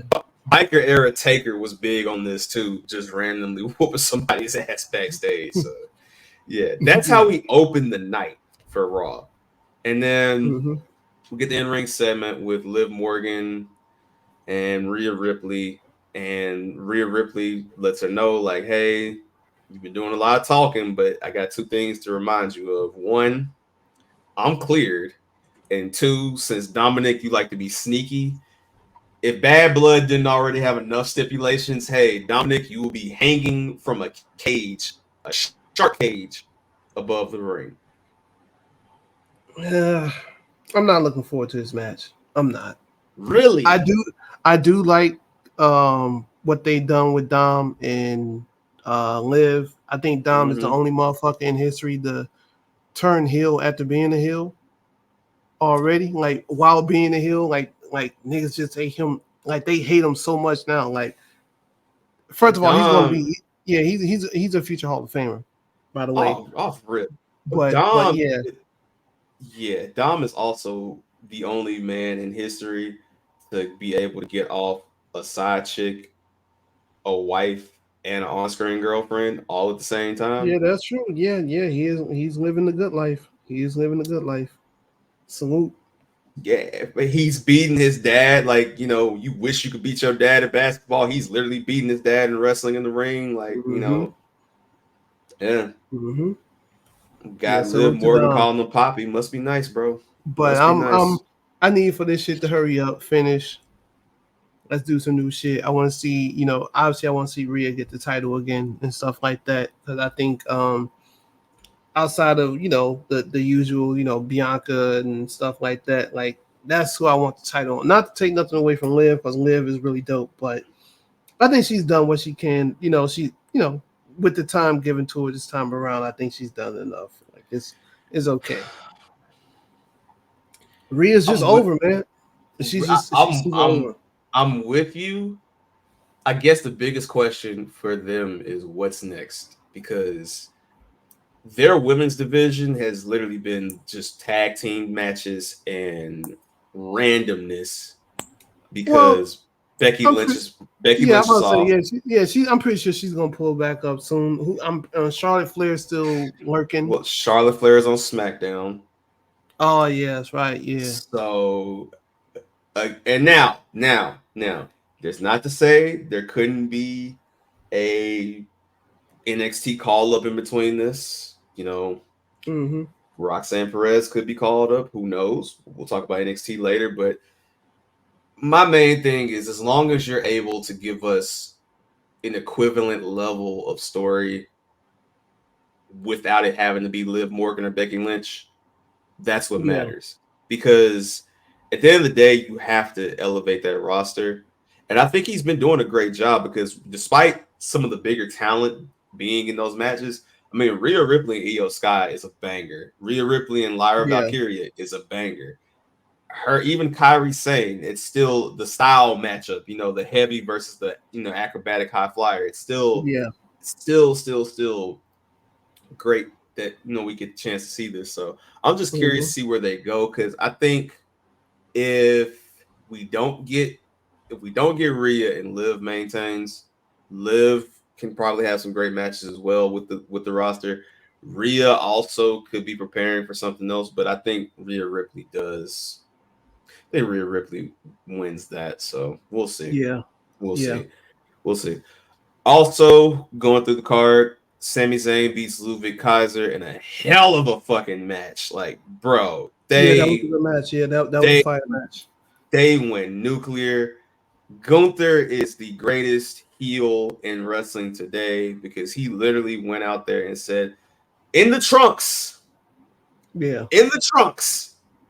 and said, hey, you want your match? No. And walked off. I'm like, yo. Yeah. They're clearly stretching. They're clearly ultimate troll. They're clearly stretching this out. And I think that next week's Raw, he's gonna do something to where he has to give him a match. But I do expect that first match to end in chicanery, especially if it's at Bad Blood, because Bad Blood's card is already pretty much full based on Triple H era of 5-match PLEs. So yeah. Now I think we are getting more matches because this is a US card. This is the first US card that's not a big four. This in a minute, you know what I mean? So I think that that's where we're at with this.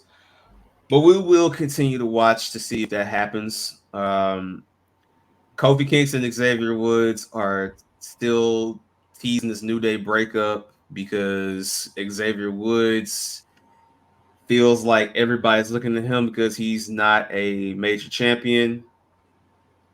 I feel like this is all leading to Big E coming back. Not saying he's going to wrestle, but I think he's going to appear, and this is going to either split them up completely or they're going to get a renewed push as the New Day. But we'll see how this happens. But I'm all for a New Day split at this point because, bruh, it's granted they're about to hit their 10 years as a New Day, and that's going to be a thing. But, bruh, they've done everything that you could possibly fucking do. Like, it's time for something different for me personally. But, I mean, hey, we'll. You know what's crazy is, I always wonder what they would have done if Nasty Man Jones wouldn't have got fired. Like, what was the direction? I think that was going to be the split. I think that was going to lead up to the split, and I think maybe Woods and Cross would have done something. I think they had to pivot from Cross. And by the way, that's another reason why I've got sympathy for Karrion Kross. Like, every time he's about to go do something, some bullshit from somebody else always ends it, whether this person gets hurt or this person gets fired. Like, he's always the guy that he's just randomly in a new storyline. So, yeah, man, that's pretty wild. But, yeah, he lost to the Creed brothers, and it was a whole thing. So, yeah, we'll see. We will definitely see. Also, at the end of the night, he told Rey Mysterio, like, don't overlook me. You wouldn't talk to your son like this. And Rey said, all right, Finn Balor can wait. I want you next week. So, Rey Mysterio, Xavier Woods. Match might actually be low-key fire because they both can go. So, I will be tuned in for that. Next up, speaking of my LWO brothers, Dragon Lee, my guy, been the Dragon Lee guy since day one, got the dub with the Destino. You know what I'm saying? Shout out to, LIJ for life. Y'all already know the business. And he's got the new package. He's got the new, mask and shit. So I'm like, okay, maybe they're building something up. So we get a couple things, Karrion Kross talks to The Miz. Pete Dunne is backstage beating the shit out of Sheamus, telling him, hey, don't call me Butch. I told you, don't call me Butch. And hey, I feel him on that. Don't call me by my name, bro. Don't call me by my slave name. Bro. Yeah, don't. Hey. And I'm loving that Triple H is finally getting his NXT guys a renewed push. Like, Pete Dunne finally feels important for the first time in 2 years. Like, I'm loving it. And him and Sheamus are gonna beat the living shit out of each other. Yeah, again. I definitely enjoy that because, look, I get it. A lot of like the older guys, the old heads, they were mad about Triple H. Like Bobby Lashley, the MVPs. It's like, look, man, y'all didn't have y'all time, man. Let the young niggas let them do what they do. Bro. Yeah, like it's good, man. Like you accomplish everything. You know what I'm saying? Like we man. Like so, I do salute. I actually call him Triple K. I salute Triple K for Triple K. Yeah, man. Yeah, man. nah, we're not doing that. Nah. That's what the MVP say, man. Nah, man. Man, That's what MVP was out here handing business cards to Swerve Strickland, bro. That should tell you how that man feels about us. So Yeah, bro. He got the nerve to say. So you mean to tell me you got the nerve to say Triple H don't care about black people, but you handing out business cards to a man that was saying black girls are ugly? This is what we doing? Yeah, that's crazy. Yeah. And you're supposed to be a Muslim too? Oh nah. Nah. Yeah, no, that's crazy. Yeah, a lot of people don't know about that Shane Weber Swerve song, man. He was out of line for that. Yeah, nah, bro. Hey man, look, man. Me and AJ got the showdown this week, but one thing we gonna stand on business as the tag team champions of this podcast and business. Hey, bro, say man. Nah. Yeah, no, he was out of pocket for that. Yeah, no, man, you take a nigga behind the shed for that. I'm saying, man. Facts. That's just crazy. Hey, nah, man. MVP got to get the Beijing slapped off his head for that bullshit, bro. Yeah, that shit was crazy. Yeah. Told you, man, he look like Byron Saxon in a fat suit tonight, man. But salute to MVP. Hope you do well over in AEW. Yeah, man. And now you, Shelton Benjamin and Bobby want to. All right, man. All right. Shout out to my boy Cedric Alexander, by the way. He just cooling on TV, smiling, looking healthy. He doing all right. Shit. He doing all right in NXT, man. Man. Like he, still got a job, man. Can't complain, man. Hey, man. Cedric got a job. Yeah, hey, I'm happy for him. Yeah, man.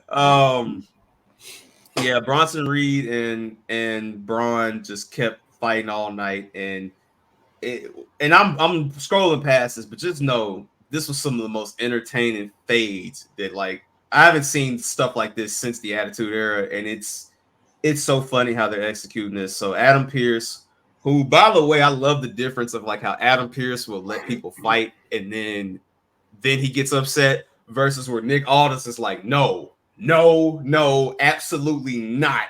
Yeah. And so Adam Pearce is last monster standing for next week, which I'm not going to hold you.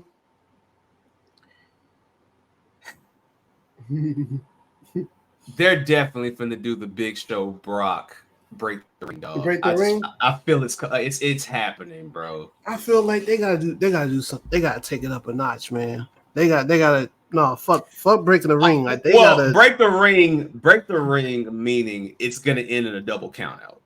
All right, I got you. I feel like they're gonna do something of that nature. Now, how they're gonna do this, I don't know, but I'm tapped in. There's no we're the winners. There's no wrong answer. Yeah, they building this kind of like King Kong versus Godzilla. They got these niggas knocking over buildings in the ad. Look, man, they gotta go crazy. As long as they not sticking each other with needles, I don't care what they do.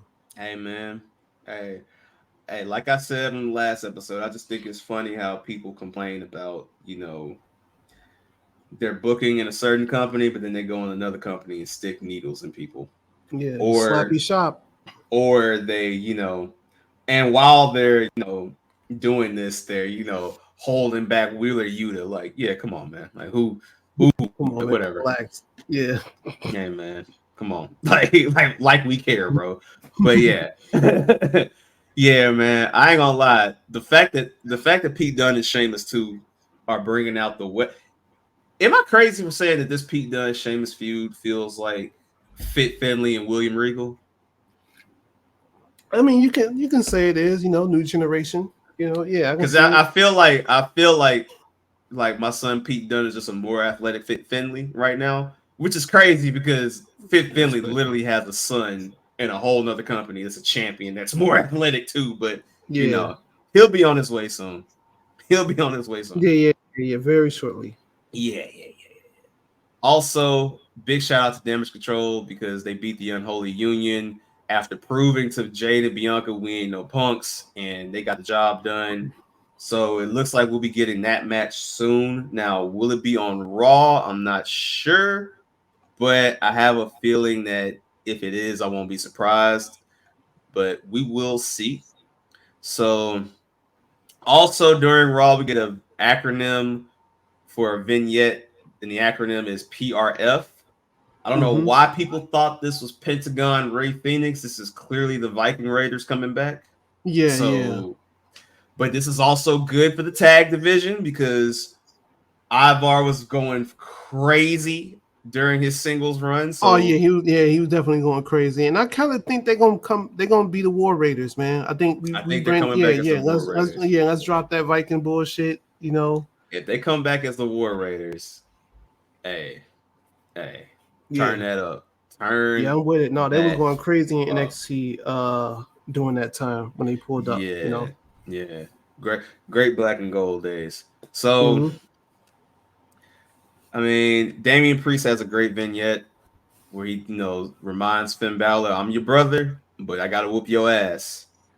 And that was. Let's fuck with Damian Priest. His interview on Chris Van Vliet was really good too. Oh, bro! Again, I know it's the second or third week or third pod in a row we've done this, but hey, man, CVV is killing it, dog. Like, it is a great listen, bro. Like. All his interviews have been great. So yeah, on his CVV one, it was great when he was talking about, him being nervous for his documentary to be shown, but like how, it had just his journey in general. Like, he did great. So shout out to my boy Priest. Priest and Balor is gonna be a banger. And last but certainly not least, you get the hype all night. And one of the best matches of the year, in my opinion. Jey Uso finally gets the dub over Braun Breaker, who went out strong, by the way. And let me be the first to tell you, Rikishi, from the bottom of my heart, yeah, man, a bag of dicks, nigga. Man. He do not apologize. He tweaking, man. This nigga be on social media talking about some pray for my son Jimmy. And niggas think, this is either the most elaborate work of all time, or this nigga really. No, he got CTE. That's option 2. You're right. So let me add third option. Third option, Pat. This nigga didn't get the call to be in the Bloodline storyline, and he's been pissed ever since. I think it's 3, but. Bro, I'm praying. It's option 1, bro. Please let this just be him working, bro. Please. No, man. Like I listen to a lot of wrestling podcasts, and unfortunately, I listen to his because he do have some cool shit up in there too. But anytime he mentions Jay and stuff like that, like it's like, my nigga, you gotta relax. Like, you gotta relax, man. Like But it also makes me wonder, like, how close are you to your kids if you don't know what the fuck is going on? Like, I know if I'm in the business, I'm gonna tell my OG, like, yo, look, such and such, this might happen. Or maybe he's one of the people that don't want to know. But at least, man, like, yo, you got to get off the internet, bro. You cannot be saying crazy shit because you can potentially fuck up some shit for me when you going on this podcast saying, like, hey, yo, they're trying to break up my son's marriage and, putting them in the storyline with Rhea Ripley. And I'm like, come on, man. Big Oos, man. You got to look, man. It's all good, my nigga. Just sit back and watch, man. And it's crazy because when he did the thing with Solo, one of my homies knows Solo. So he texted him, nigga, like, yo, is your brother good? He was like, yo, what the fuck are you talking about? He's like, yo, your pops is on social media saying pray for him. He said, hey, bro, I don't know what my pops be doing, bro. So, hey, shit crazy, man. And I fuck with the Big Oos, but he just got to be quiet, man. Just sit and let this shit rock, man. The Usos are in a great position. Yeah, them niggas will never be mid-carders ever again. Ever again. Yeah, so, man. Yeah, man. Oos. I know you ain't got the juice no more, but man, like, just relax, man. Like, it's not that deep, bro. It's just wrestling, bro. Like, just like, again, brother, your two sons headline WrestleMania, man. It don't get no bigger than that, bro. Like, Facts. Horrible match, but they still, was in, WrestleMania. They had a match together that was great. Like you said, they oh no headlined. no. I'm talking about when they headline WrestleMania You talking against about Tammy and KO. yeah, The tag I got match. you. No, I got you. Nah. I mean, it's crazy. But still, even having a solo match on WrestleMania on the WrestleMania card, You know what? That was special too, but it wasn't hitting. You just proved the point though, and that is Jey Uso is Jeff Hardy and Jimmy is Matt. That's kind of crazy, but you just proved. That's crazy. Yeah. Yeah. Salute to the Usos though, man. That's my favorite tag team, and those were two of the when it came to meeting wrestlers, they were some of the they niggas. Oh man, they of course they niggas. They just some old niggas. Yeah, come on, man. They are so cool. Hey man, I'm so happy for Jey Uso because people used to hate on their gimmick before the bloodline, but man, that welcome to the Uso Penitentiary, where they going? Lock down. Yeah. Where we gonna take them? Lock down. What we gonna do to them? Lock them down. Like, man. No, they definitely stepped it up. Yeah. And it was so crazy how they went so hard and they really got the New Day out of here, bro. Like, niggas was like, okay, the New Day's cool, but when the Usos started really stepping up, it's like, hey man, I ain't gonna lie, hey man, remember this: the New Day did not main event WrestleMania. No, the Usos did. Let that sink in for a minute. Yeah, man. But shout out to Jimmy. It's crazy how Jimmy's got a singles title. Nobody else in the bloodline got a singles title. So I guess Jimmy's the de facto tribal chief on some funny shit. So keep your eyes open going into War Games because this might get funny as hell. So yeah, man, but big moment for Big Oos, man. And I couldn't have been prouder. But also, Braun Breaker is turning into a star right before our eyes. Oh yeah, no, he been going crazy, man. Lay off the 10, but yeah, he crazy. He been doing really shit. It's the Steiner gimmick, bro. It's the Steiner gimmick requires a 10, dog. But I can see a babyface turn for him after this, man. Like I can really see that. And honestly, he might start moving into that world title picture too. I don't know. Yeah, 100% for sure. No, look, man, fuck the Intercontinental belt. Y'all niggas have that. Put me in the next shit. I mean, he got it though. Like he the complete package. So yeah, the complete, bro. I think it's gonna be very interesting to see how that all takes place. But at the end of the day, man, nothing but options. Also, something I forgot. Hey, Dragunov and Finn solo match on the main roster. Oh, that's gonna be something special. And I love that they brought up the NXT underrated feud of mine that I love of JD McDonough and Dragunov, where they were literally killing each other every week. Yeah. Yeah, man. Yeah. All right. That was Monday Night Raw.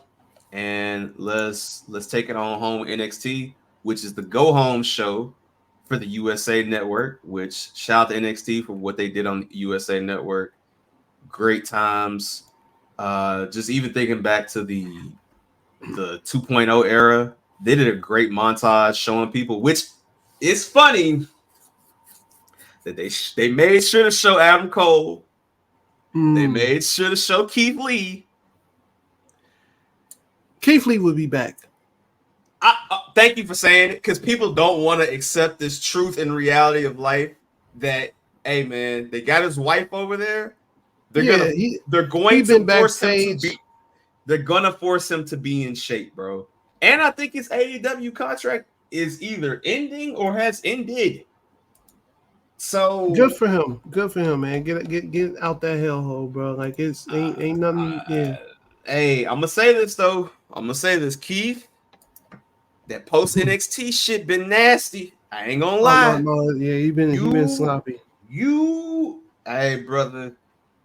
You might need a tune-up fight for this. You might need to go to TNA and get some reps. OVW? Yeah. It's funny how It's TNA is the new OVW. OVW. Yeah, go It's to TNA.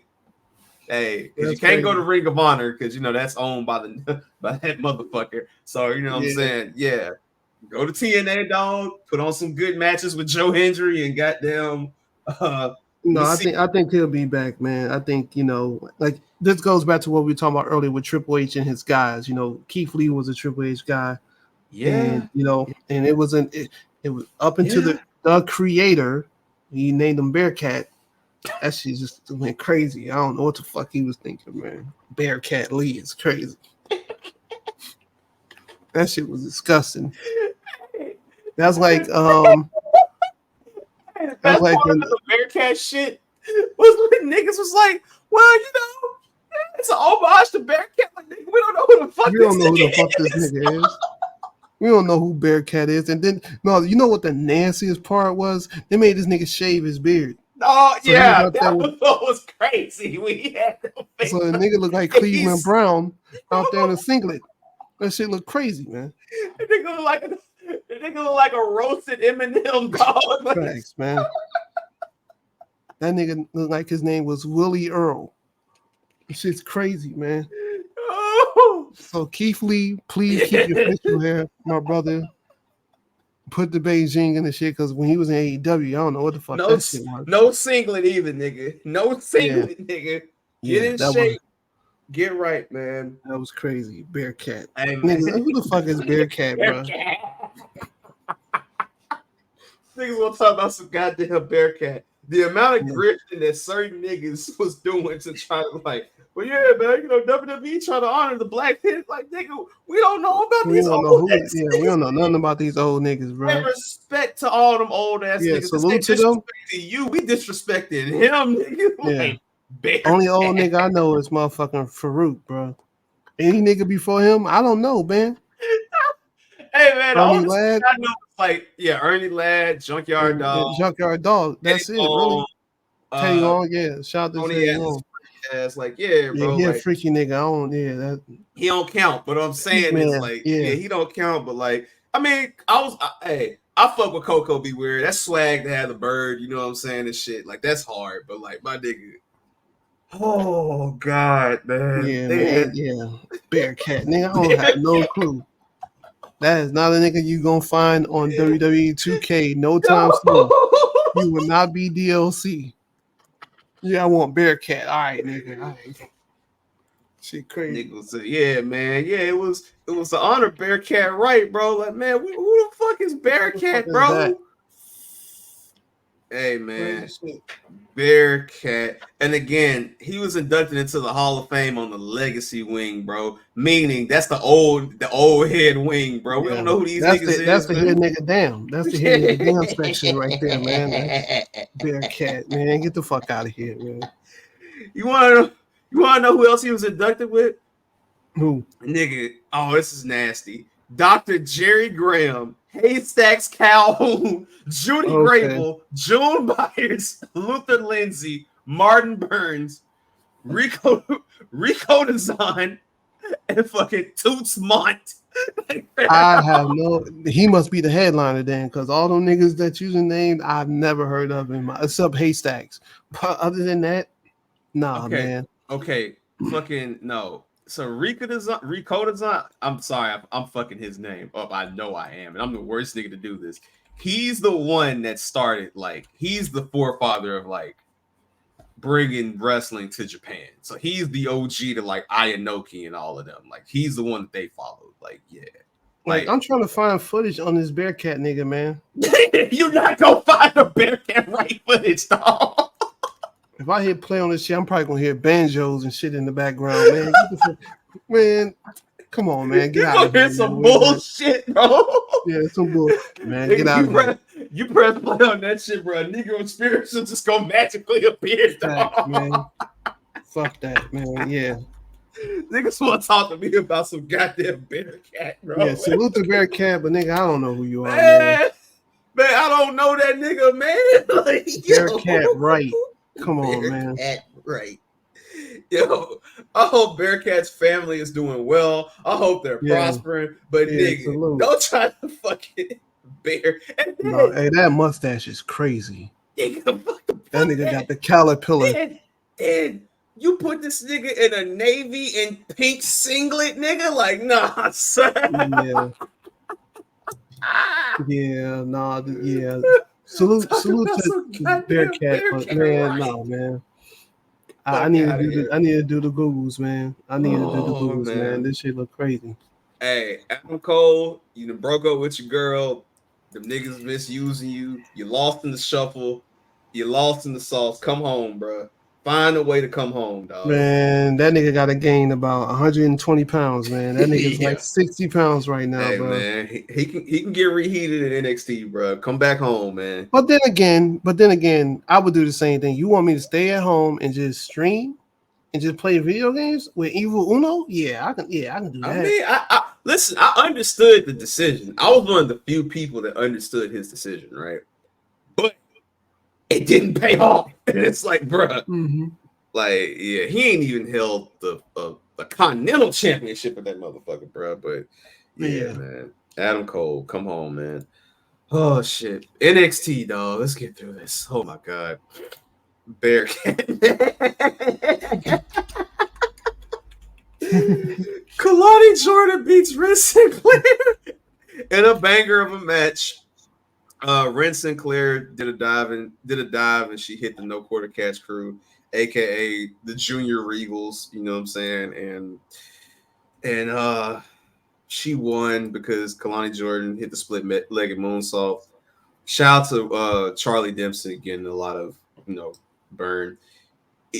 Ethan Page comes out, and during the night, he gets interviewed. He talks to CM Punk. CM Punk talks to Trick Williams.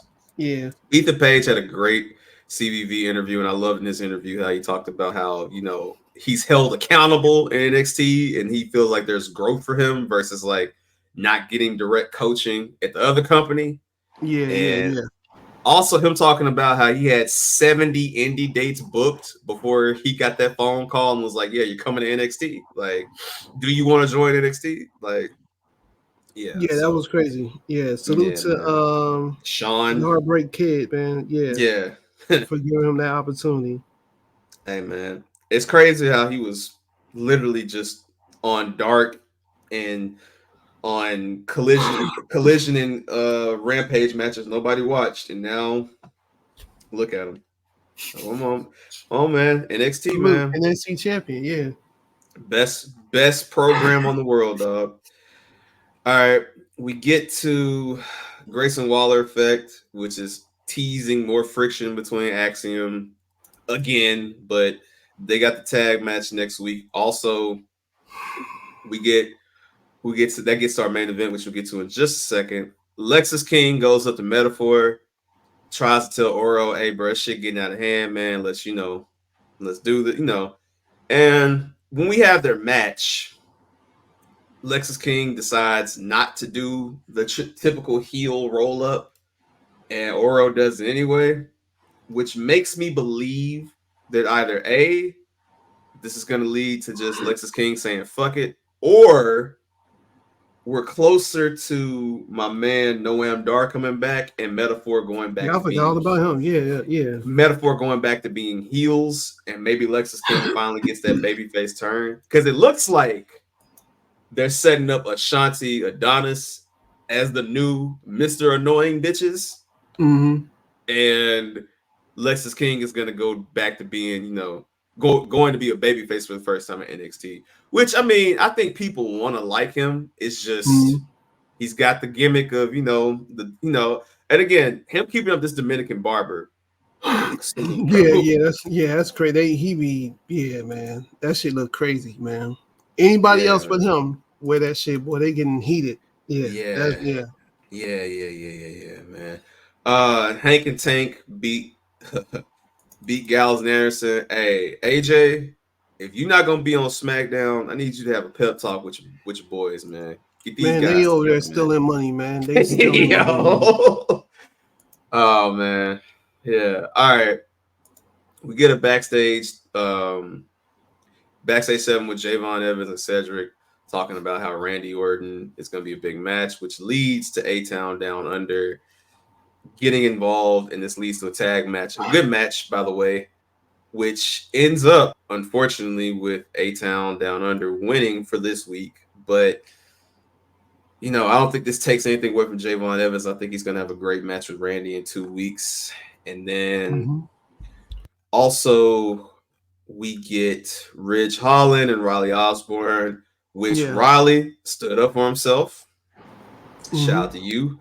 Your whole crew getting slime, but you showing you got heart. So I'm gonna remember this when Ridge Holland destroys you in about 2 weeks. So salute to you, my boy. Speaking of getting destroyed, Tony D'Angelo is having a Rocky style comeback. Italian edition. I've been peeping. Yeah, the new Italian stallion. Yeah. So yeah, man. Shout out to Obafemi for this heel gimmick, even though I can't stand this man. It's just something about this nigga. I don't know. But yeah. Rosemary and Wendy Chu continue to rack up another win, which this is leading up to their momentum to what they're doing on Impact, because I believe this is going to set up something for Bound for Glory. We will keep y'all posted on that on the TNA. Which is crazy. Like, salute to Wendy Chu. Look, she ain't the best wrestler, but she go crazy on TNA. Like, she was on there, I think this week or whatever, and the match that she had was actually really dope, and it wasn't nothing like any of her in NXT shit. Yeah, so they've been getting this shit off over there because Tatum Paxton went over there and was getting her shit off. I was like, damn, like they trying to prove this shit over here. So I think this is gonna lead to.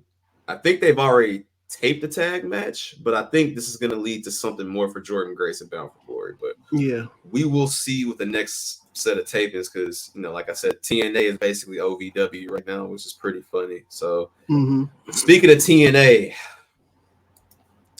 Wesley and Zach Wentz recreate John Jones, Daniel Cormier backstage. Yo, can you hear me? Like, come on. Oh man, cinema.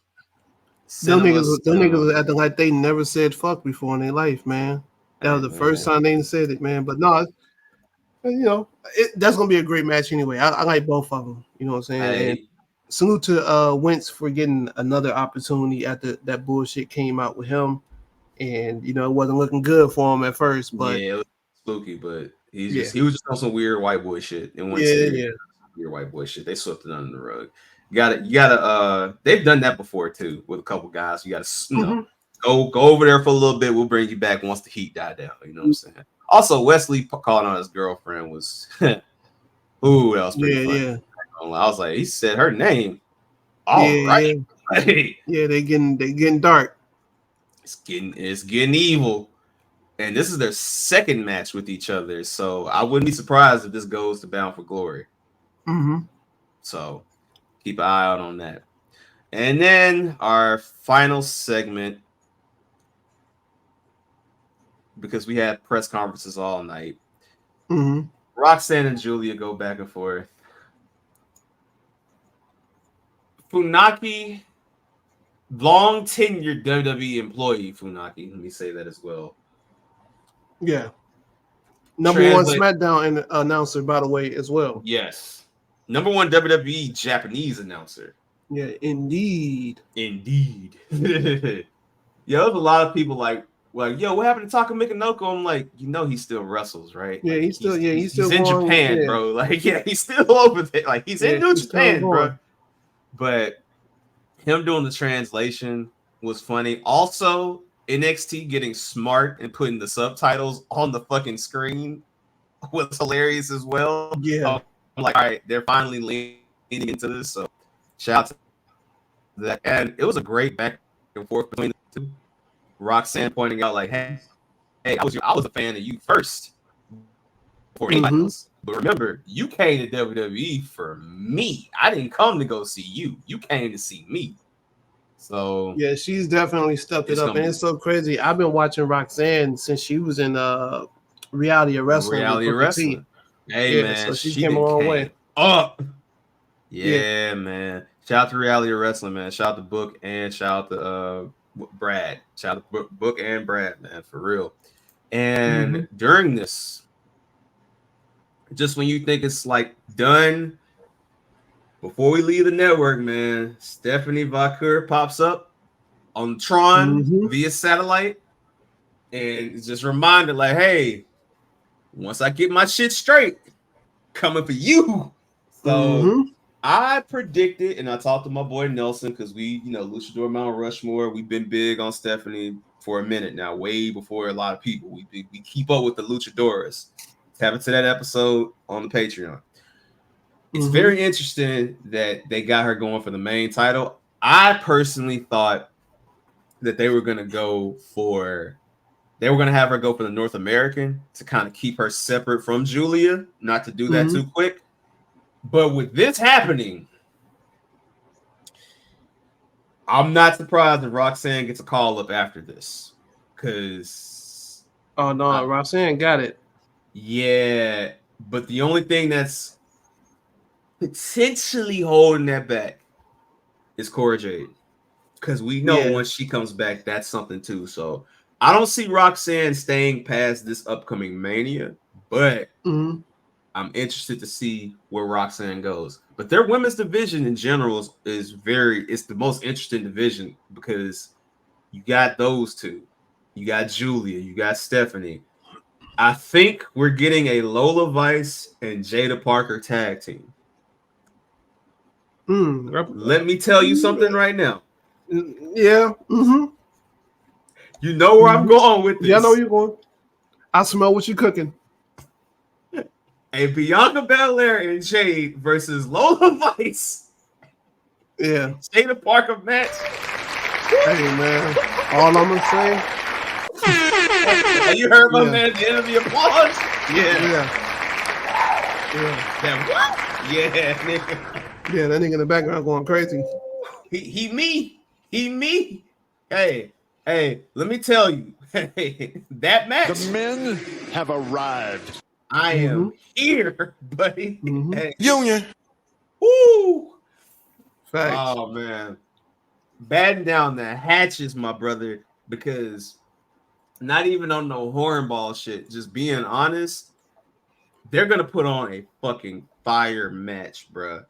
Straight up, like not no 5-star flippy flip, nah, bruh. Just straight up jacking, dog. Like we call it in the South, and like y'all call it just straight up fade, bruh. Just straight up fight. So I am excited for this. Yeah.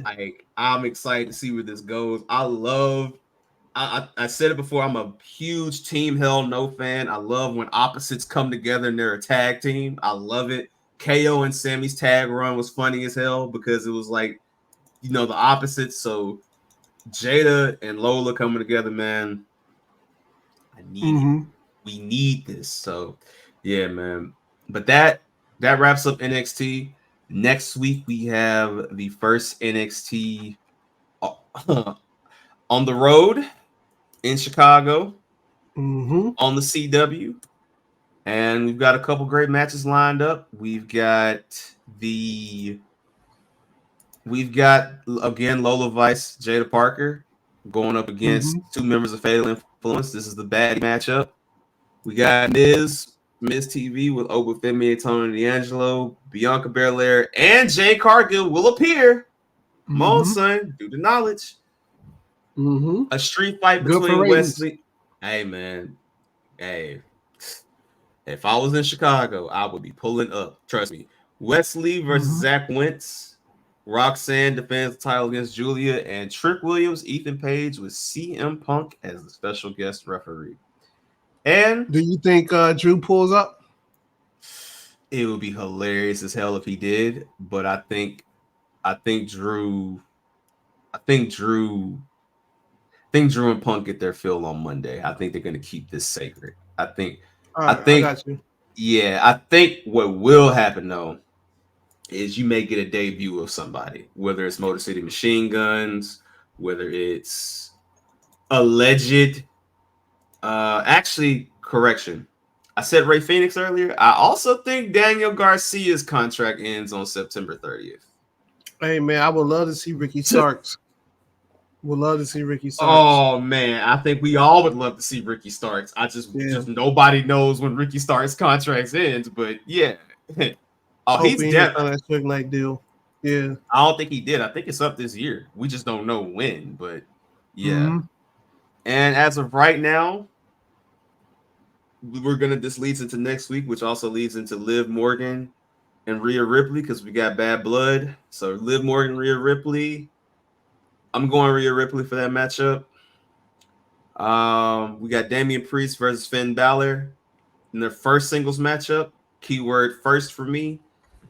I see Priest getting this, but who knows?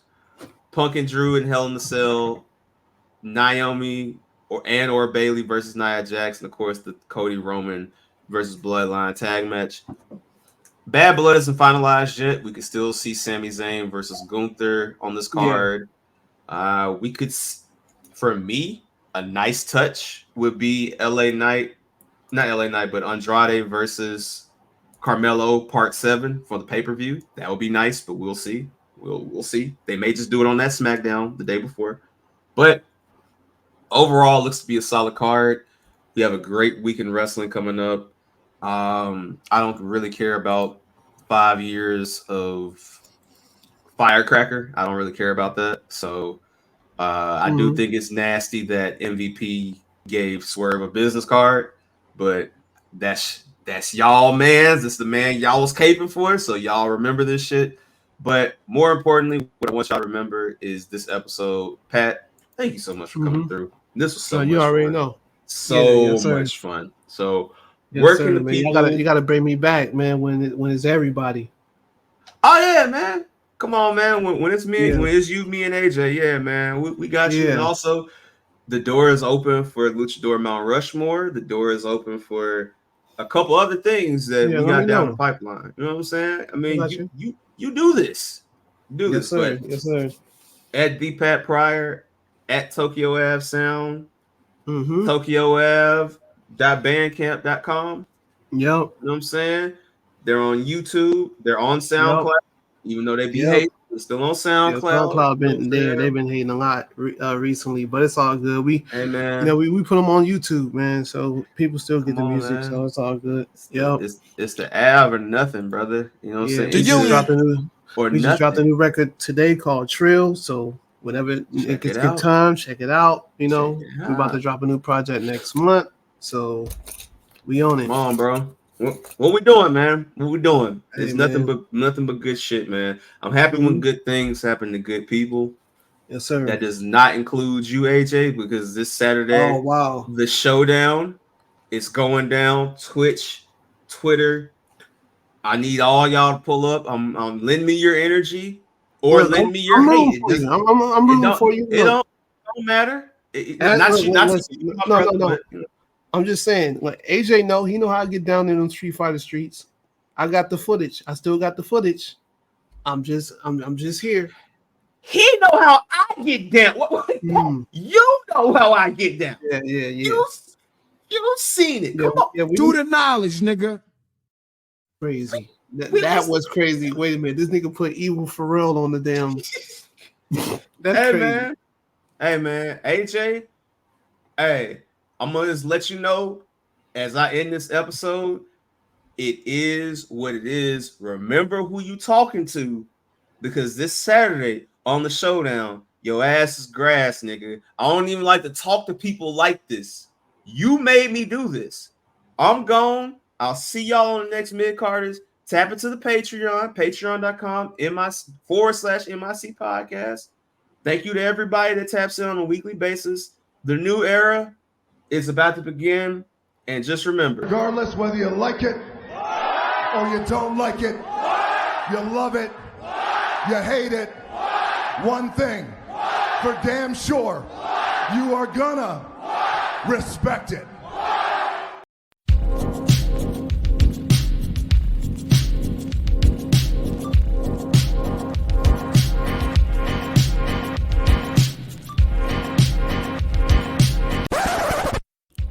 Thank you for listening to Mid-Carders and Catering Podcast, a weekly podcast focused on pro wrestling and sports entertainment. Mid-Carders and Catering Podcast is created and executive produced by Amir Johnson. Music, Miami Boulevard by Offbeat Ninja and Maple by Blair North. Special thanks goes out to Show Your Work Network and Guessing from the Stands podcast. Mid-Carders and Catering is powered by The Union.